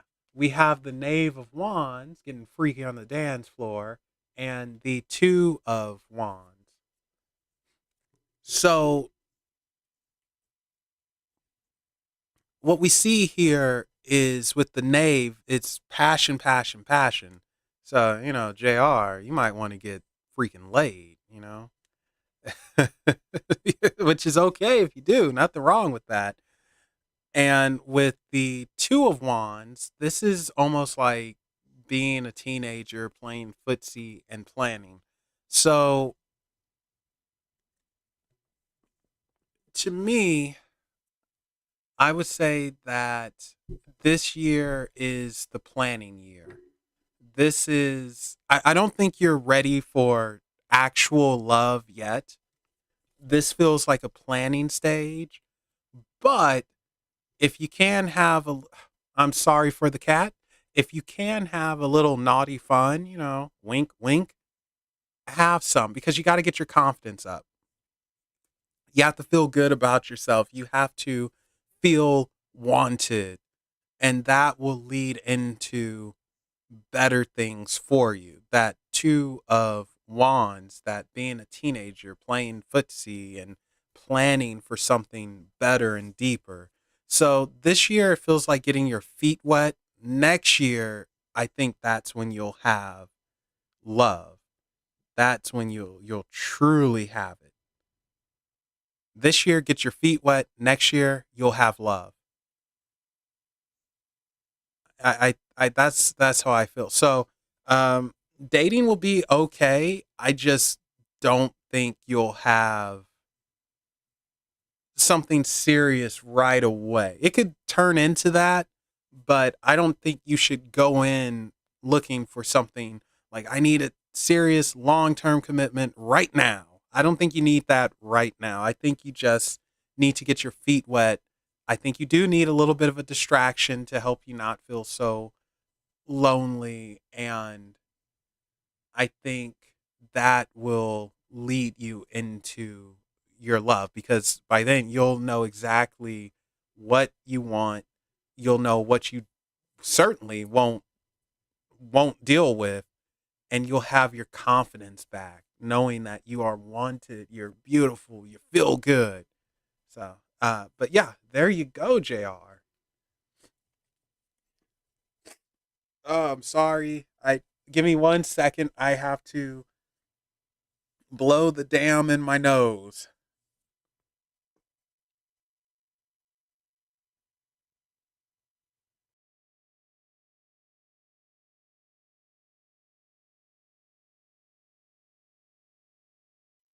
Okay, there we go.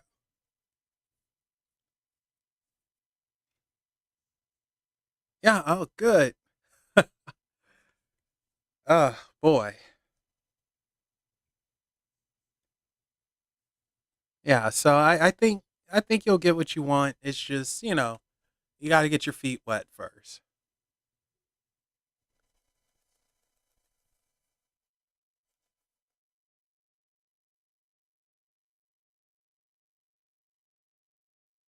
Uh,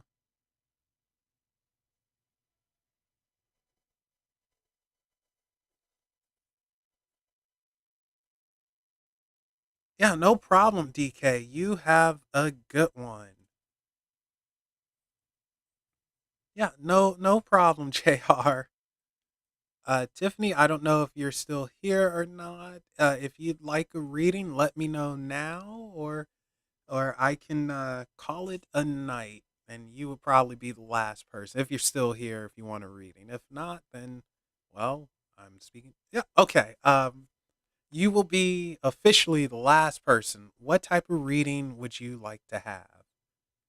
Oh, well, would you like a general? Basically, whatever comes out comes out.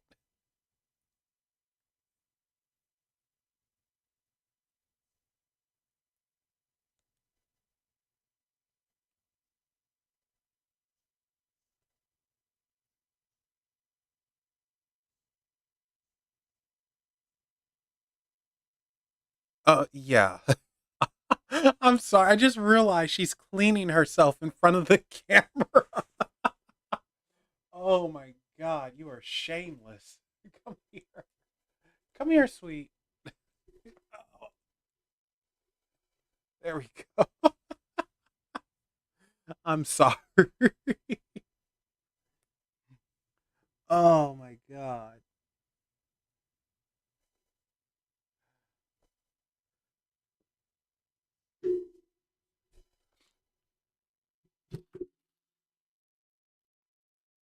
Oh.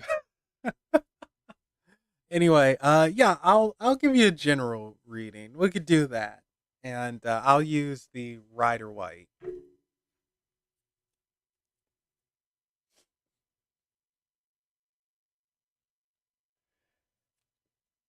All right.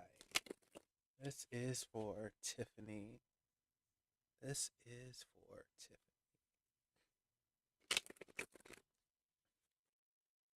Oh, sweet pea, what am I gonna do with you? You're gonna plop up right in front of the camera and start cleaning yourself. People don't want to see that. This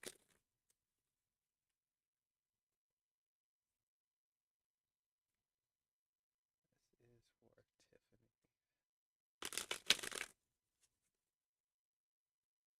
Out of curiosity, how did you find the channel? Like, did you just search tarot or something, or you're just messing around on YouTube, and like how did you land here?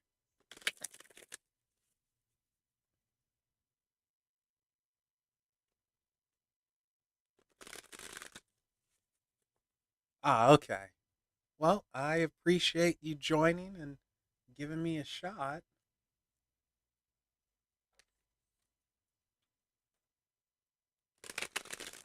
All right, let's give it one more mix.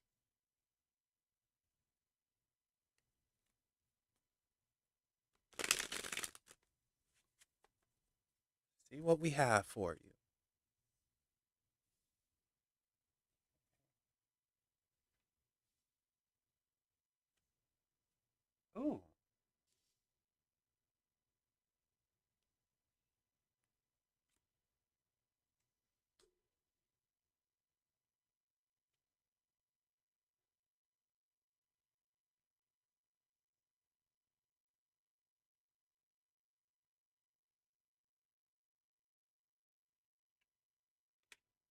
Alrighty. Um, let's see here. So we start off with the Five of Pentacles, and the Five of Pentacles is usually ignoring help and just like, I'm gonna do it on my own. No, no, no. I'm going to be shy and walk away, even though help is right there, cover is here. So this is learn to ask for help. Don't be afraid to open your mouth. Don't feel like you have to do it alone. Don't feel like you're going to be a bother. It's so important you understand that there is help around you. There are people who care that will help you. Don't struggle. Don't keep it in to yourself. Doesn't do you any good. It just adds stress. Now, being that these are pentacles, you're probably stubborn, meaning that you are in your ways. You will help someone without allowing someone to help you. It's like, no, no, no, I don't want to be an inconvenience. And it's not that. Someone, if they offer to help you, guide you, whatever, it's coming from a good place. It's not because they pity you. It's not because they feel like it's something they have to do, but it's coming from a genuine, sincere place. Learn how to accept help, learn how to open up and say, hey, can you help me? Nothing wrong with that. You know, nothing wrong with that at all. Afterwards, we have the Seven of Pentacles, and this is patience, waiting for growth, waiting to get there. So, with the Seven of Pentacles in particular, we can almost see this like a wealth of knowledge, which is interesting because pentacles are usually financials, but for whatever reason tonight they have been knowledge, and I feel like this is a wealth of knowledge. You learning, obtaining that wisdom, obtaining that knowledge, but not sharing it, not ready to share it just yet, and you're not in the position yet anyway. It's like you still have a little bit more work to go before you're ready. I don't know. It's like you need to put a couple more things in order, and then be prepared to share that knowledge, share that help, and what it is, start yapping, all that good stuff. And then we have Major Arcana, the Fool. So the Fool, of course, is the first card in the tarot, the number zero. And the Fool is brilliant because it can evolve and be anything.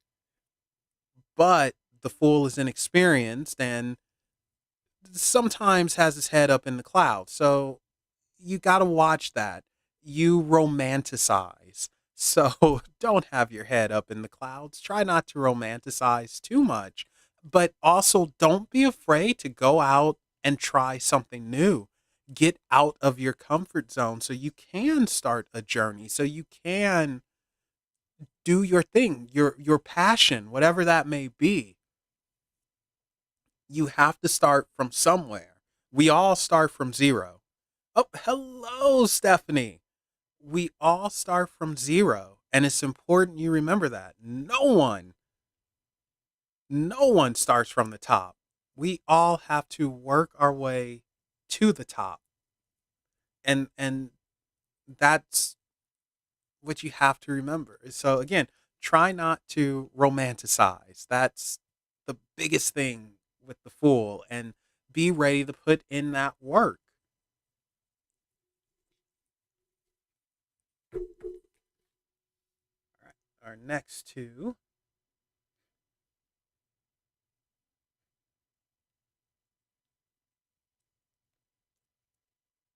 So, Page of Cups and Seven of Swords. So, the Page of Cups, I like to see it as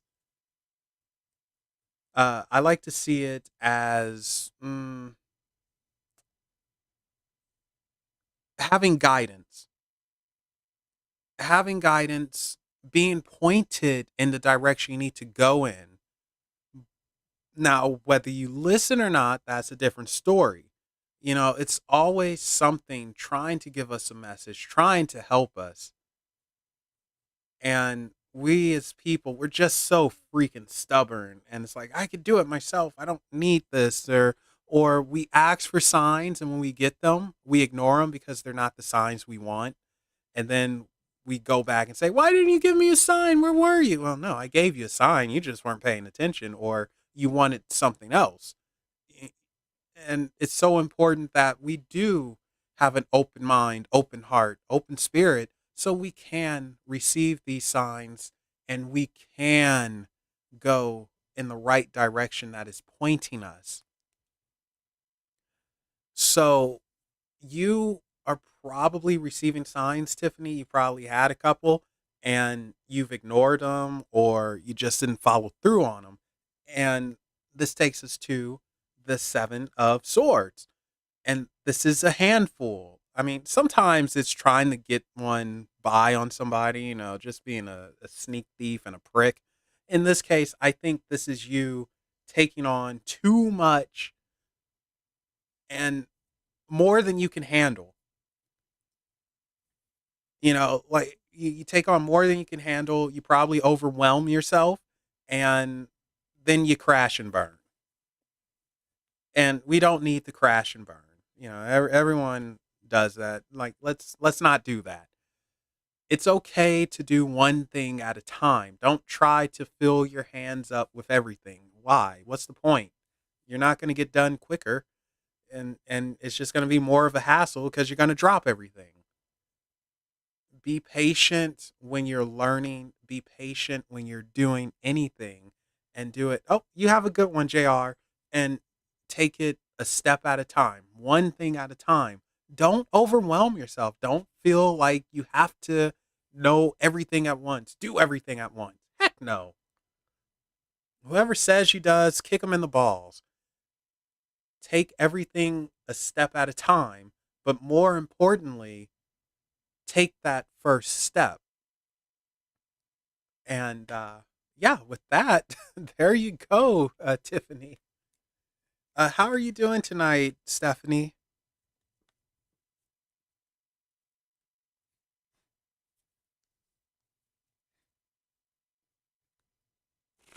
Yep, no problem, Tiffany.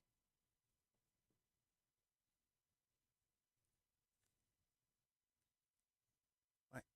Oh, and how was your super blue moon ritual work, Stephanie? Like, I don't know what was going on that blue moon, but Sweet Pea was just acting like such a heifer. Like, my God, she's still acting like a heifer. I wasn't paying attention and it just hit me. She was cleaning herself right in front of the freaking camera. And like, oh, well. Oh, no. Oh, I'm sorry it was sad, but healing is what matters. So you're going to heal and be 100% doing some backflips, drop kicks, all that good stuff. Speaking of backflips, Stephanie, how's your foot doing?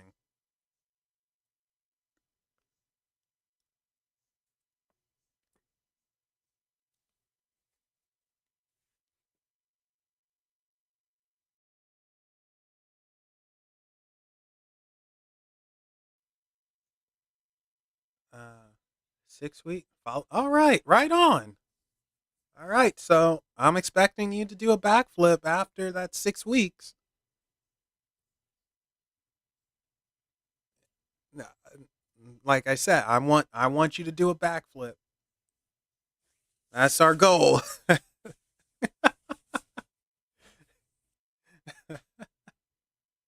But in all seriousness, I am happy you're doing much better.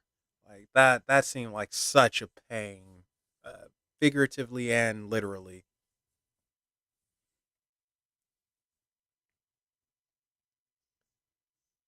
Oh, you can certainly do one now. We'll just have to string you up on some mess and get a trampoline under you. Um, I am close to heading off. Before I do, would you like a reading, or are you good?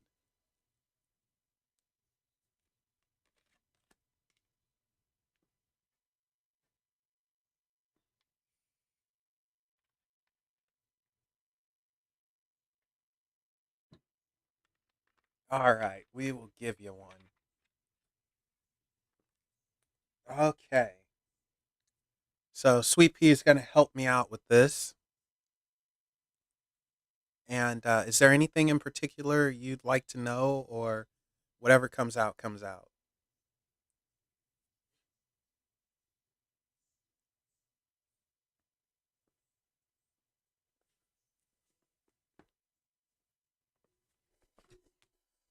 Yeah, no problem, Tiffany. You have a great one. Sweet, you're messing this up.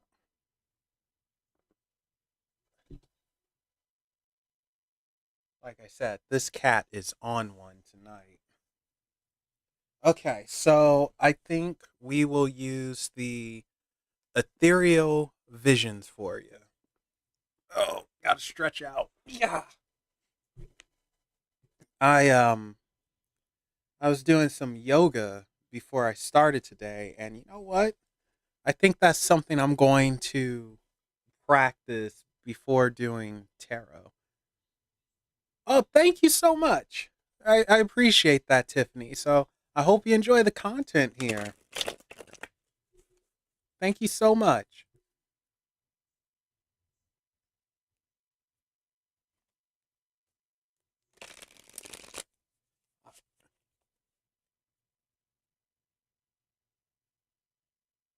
Now that's something I've never done, a Pilates. I have no idea how you do it, but one day I might join you. Get my big butt bending and sitting on one of those balls and stuff. All right. This is for Stephanie. This is for Stephanie.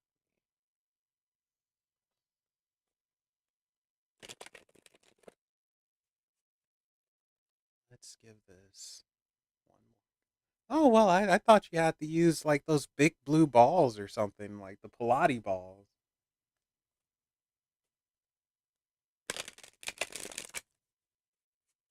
Well, Jesus Christ, where the heck have I been? All right, one more go.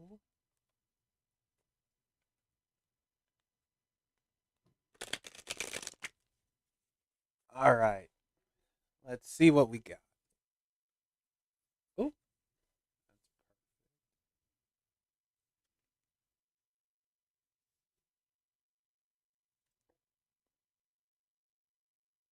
Oh, I don't think I told you this, but you're going to laugh. I mean, it's funny, but it's not funny. And this is the second time something like this has happened.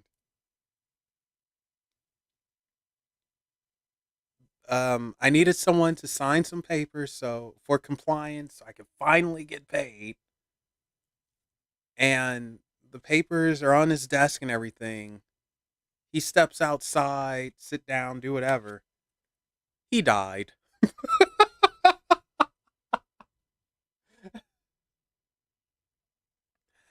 Oh gosh. Yeah. I mean, I didn't know if I wanted to laugh, cry, or scream. But yeah, he died right before signing. Can you believe that mess? This was a bank compliance officer. I didn't know him personally or nothing. It was just the guy I needed to sign the freaking mess so I can get paid. And he died.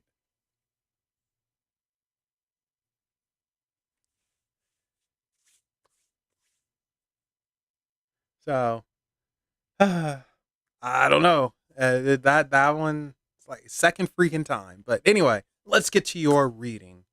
Uh, Interesting pools, especially that tower, because in this deck for me, the tower, it's not it's not necessarily a bad tower, not to me, because it's not actually being destroyed. It's more like mental blocks.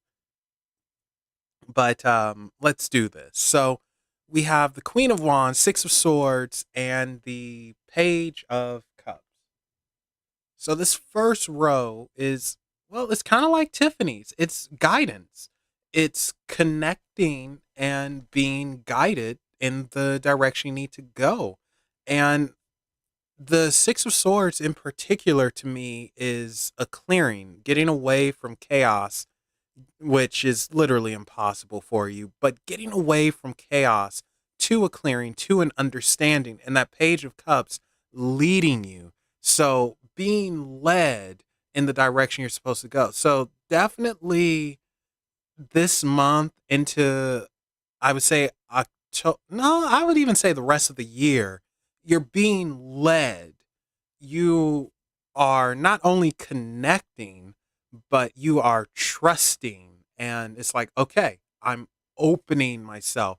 And not in a bad way, not like those idiots who are like, oh, hey, uh, I don't know. Let me think of a name. Of course, I want to think of a name, and one it's not coming to me. Oh, forget it. We'll just say Azrael or Azazel. Like, oh yeah, Azazel, come to me, use my body. I am your servant. You're not being like one of those idiots. Oh, come on, cat. You're not being like one of those idiots and opening yourself up in that way. You're actually being smart and respectful about it. And it's like, I'm open to guidance. I'm open to go to wherever you feel I should go. What will help me not only better my craft, but better me as a person? What will help me understand this spirituality, the metaphysics? And you've been heard and you are being guided in that direction. And with this Queen of Wands, her being a witch, I think this is a representative of you having that confidence. And that's so important when we do ritual work, ceremony, magic, whatever we want to call it. If that confidence isn't there, then we're not there. We suck. Then whatever you do is not going to work. It's just going to. And when you have that confidence, when you believe in yourself and you're like, man, I'm the mess, as I do, that comes out just so powerful. And I think this Queen of Wands is just representative of that for you. Even the cat, the freaking black cat, it's it's power. It is power and confidence going to this next level. You're going Super Saiyan. Oh, you might not know what that is.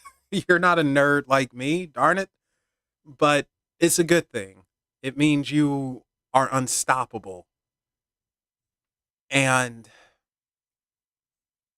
it's spirit guiding you, and it's going to guide you in a way you've not had before. This this is going to open up new challenges, which is what I think you need, because sometimes when we conquer it all, when we become numero uno, I'm not saying you're numero uno, just for example's sake, we get bored at the top and we need new challenges. We need something different. I think in this case, this is where the Six of Swords and the Page of Cups is leading you to a new challenge, to something different, so you can stay sharp, so you can perfect your craft in a different area, so you can have an understanding and different perspective on things, which sometimes people just don't want. They want to remain the status quo. And that's fine for some, but you never truly advance by just staying the same. You never really get anywhere. And you are being propelled, you're being pushed, you have been heard, your energy is out there. You've been heard. You are,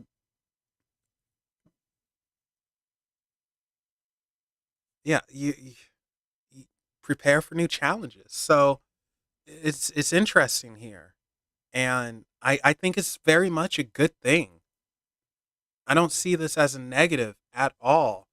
I think You have to have this. We all do. As much as I say, no, I don't want to do this. No, I'm not going to. I lived through this person or that or whatever. I do understand that sometimes you have to have certain experiences to grow, to really feel things. All right, let's go down here.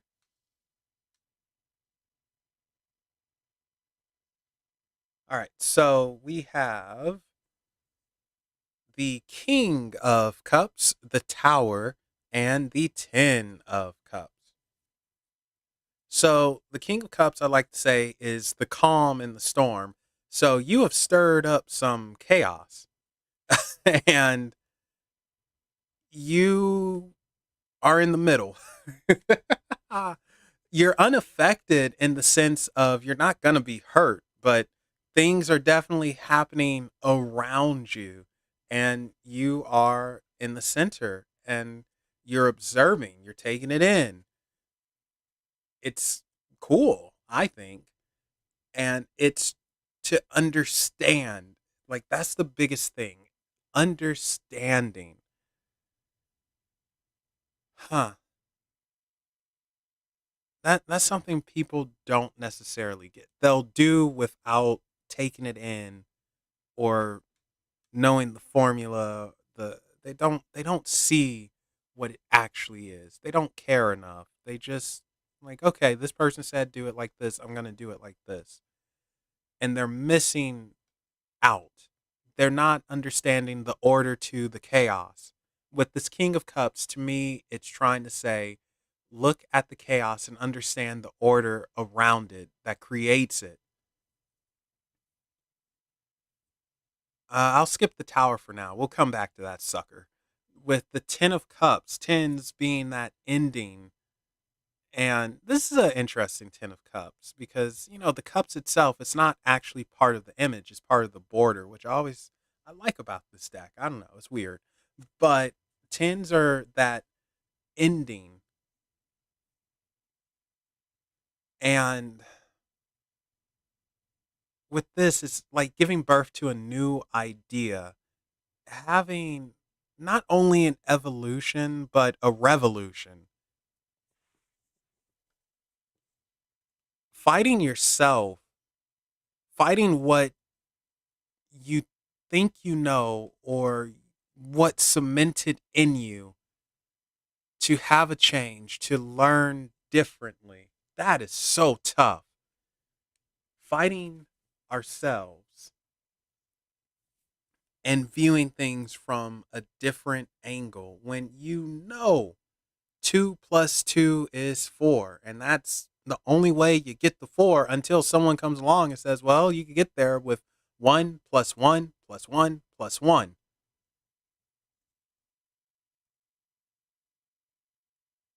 I think with this 10 of Cups, you've reached an ending. And an ending in the sense of you mastered one of your crafts. You have your trophies, but it's now time to birth something new. And I think you need to experiment with your own um, original magic, your own original calling forth spirit. I think you need to experiment in that way because you've been through the ringer. You've failed, you've learned. We've all failed. It happens with everyone. You've learned, you grew. I think it's now time to create your own original things, your own custom things, which would be freaking awesome. I mean, come on now. If a moron from Alaska can do it, then imagine someone who actually knows what they're doing from Ohio. Um, but I think it's time for that. I would like to see you market yourself more. I know, yeah, yeah. Headache, dealing with people, yes, yes. But I would like to see you not only market yourself more, but show your own original workings. Create your own ritual work. Of course, it takes years to perfect that on your own, but I think you would be brilliant at it. I think that's what this 10 of cups is pointing to, an end of going a traditional route and a beginning of a non-traditional, more creative, geared towards a certain type of person route, a custom route. I think that would be freaking awesome. Now, this tower, this is the one that's the weirdo. Because, like I said, with this tower, it's not collapsing. It's more like mental blocks, getting over something mentally that you might have put in your own way. Being that it's between this King of Cups and this Ten of Cups, I feel like your mental fortitude has.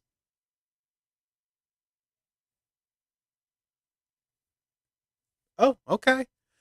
Your mental fortitude has increased. In other words, congratulations, you're more stubborn than ever.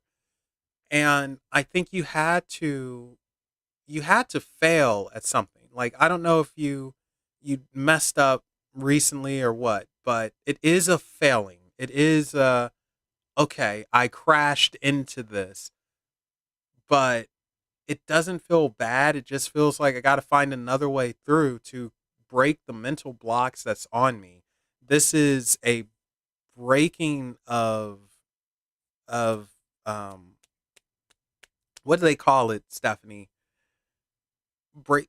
You know when you're oh, what is it called?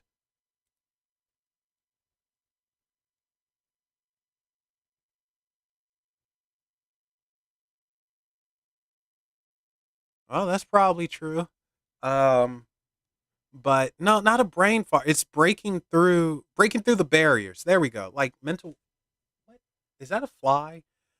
Breaking through mental barriers that you might have upon yourself to get to that next level. We all have mental barriers and blocks, mental blocks. That's what it is. And I think with this tower, it's just breaking through it.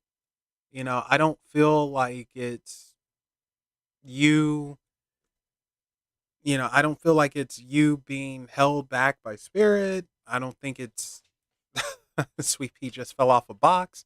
I don't think it's you. Oh my gosh, poor cat. I don't think it's you coming up against opposition that you can't beat. I I just think it's getting through a mental block, mental barrier so you can move on and get your own mess rolling and going. Like I would love to see how you would change up some of the stuff in the Goetia. Like everyone talks about the goetic demons and you have to do it like this and like that, which I mean maybe, but I would love to see your take on it. What if you don't have to do it this way, but you can do it this way? Find out other means and not being so traditional. You know, as we move on with modern times, tradition has to change because the way they did things back then doesn't necessarily apply to how we do it now. There are plants that are freaking extinct, animals that are extinct, materials that you just, well, yeah, I would agree with that. You're definitely not traditional exactly, but you get what I'm saying. Like I think you should branch out even further and figure out your own thing. Like if Simon and Malaysia and all of them, they've been saying for 500 years, you summon King Payman by walking counterclockwise at sunset and hum. And you jump in and say, well, maybe there's a different way, something more modern that we can attribute to him so we don't have to go through all these crazy steps. That's what I mean by that. But there are things mentally. Oh God, that makes you sound like a therapy mental. I don't mean mentally challenged or anything like that, but break through this mental block to get there. That freaking tower, not even a bad tower. It's just there. It could even be for protection. That tower is there. Like, shoot, you're a tough freaking cookie. Oh, heck, I know you're a tough cookie. I wouldn't want to fight you. You'd bite my ear off. You'll pull a Mike Tyson. Uh, pick a number. Pick a number between 1 and 33.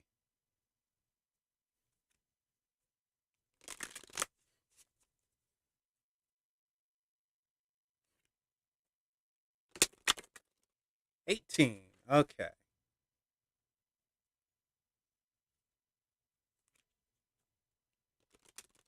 It's going to be the final thing of the night. And then I can give all the attention to the cat because she is mad she's not getting it.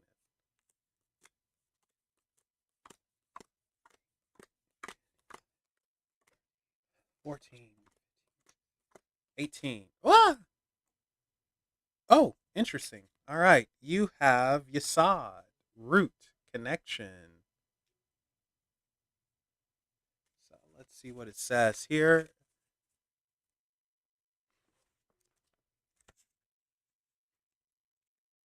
Yasad. Here we go. The ninth emanation, the foundation that supports the world and forms the gateway between the spiritual and the physical. Yasad is the medium through which we experience the tree of life. Upon his shoulders rests the sky, and all that lies beyond it runs through his fingers. We stand at this doorway and peer through, seeking answers to our nature. As a single column again, the flow of energy through the tree only moves downward. Yasad is the last stop before moving into the fully physical realm.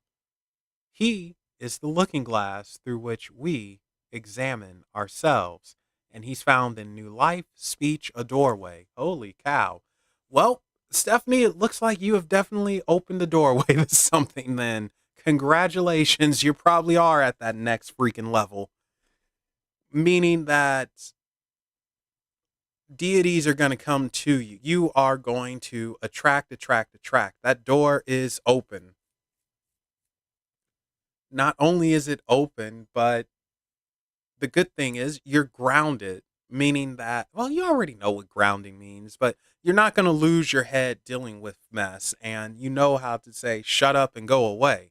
So, congrats. You open that freaking door, things are going to come through, and I don't think it's going to be the things that most people in the occult would deal with. I mean, this is probably going to go beyond the goetic demons, beyond the freaking Shem angels, and uh, we're talking celestial. When I say celestial, I don't mean, heaven celestial. I mean universal celestial and that type of mess. So, way to go. You open those doors, they're not closing, and things are definitely going to change for you throughout the rest of this year. And I think it's going to help you create your own foundation for your own unique workings that if you want to teach the people, you can. If you don't want to, well, you don't have to. It's no rule saying, hey, whatever you learn, teach them. But yeah, so good stuff for you. Powerful stuff. Definitely going in the right direction. Definitely a change that was needed. Definitely being guided by spirit. But yeah, there you go, Stephanie. Whew. You're welcome. And you were the last person today. I've been going for over 4 hours, and I decided to take a page out of your book slightly. I put it on subscribers only, but not for like 20 minutes or 30 minutes or anything like that, or a day or whatever. Just subscribe if you want to talk. So, and to my surprise, it actually netted me a few people. Like we hit 700 last week, which I'm happy about, and no moron showed up, which I'm happy about, and yeah, so right on. So I wish I took a page out of your book sooner.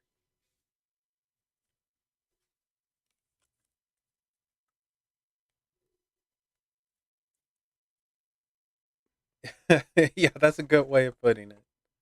But yeah, I think with that said, I'm going to head off. And thank you all who joined me. I really appreciate it. Thank you to all the new subscribers. Hope you enjoy the content here. And oh, of course, I'm going to shout out Stephanie as well from the Cauldron Witch. You guys be sure to check her out. The most recent video, which is pretty awesome, was showing off some of the super blue moon ritual things. So that was actually pretty cool. So, guys, check that out. And um, also be sure to follow her on Instagram as well. You find little special things there and Patreon. So, um, with that said, thank you all again. And everyone, have a great night. Bye.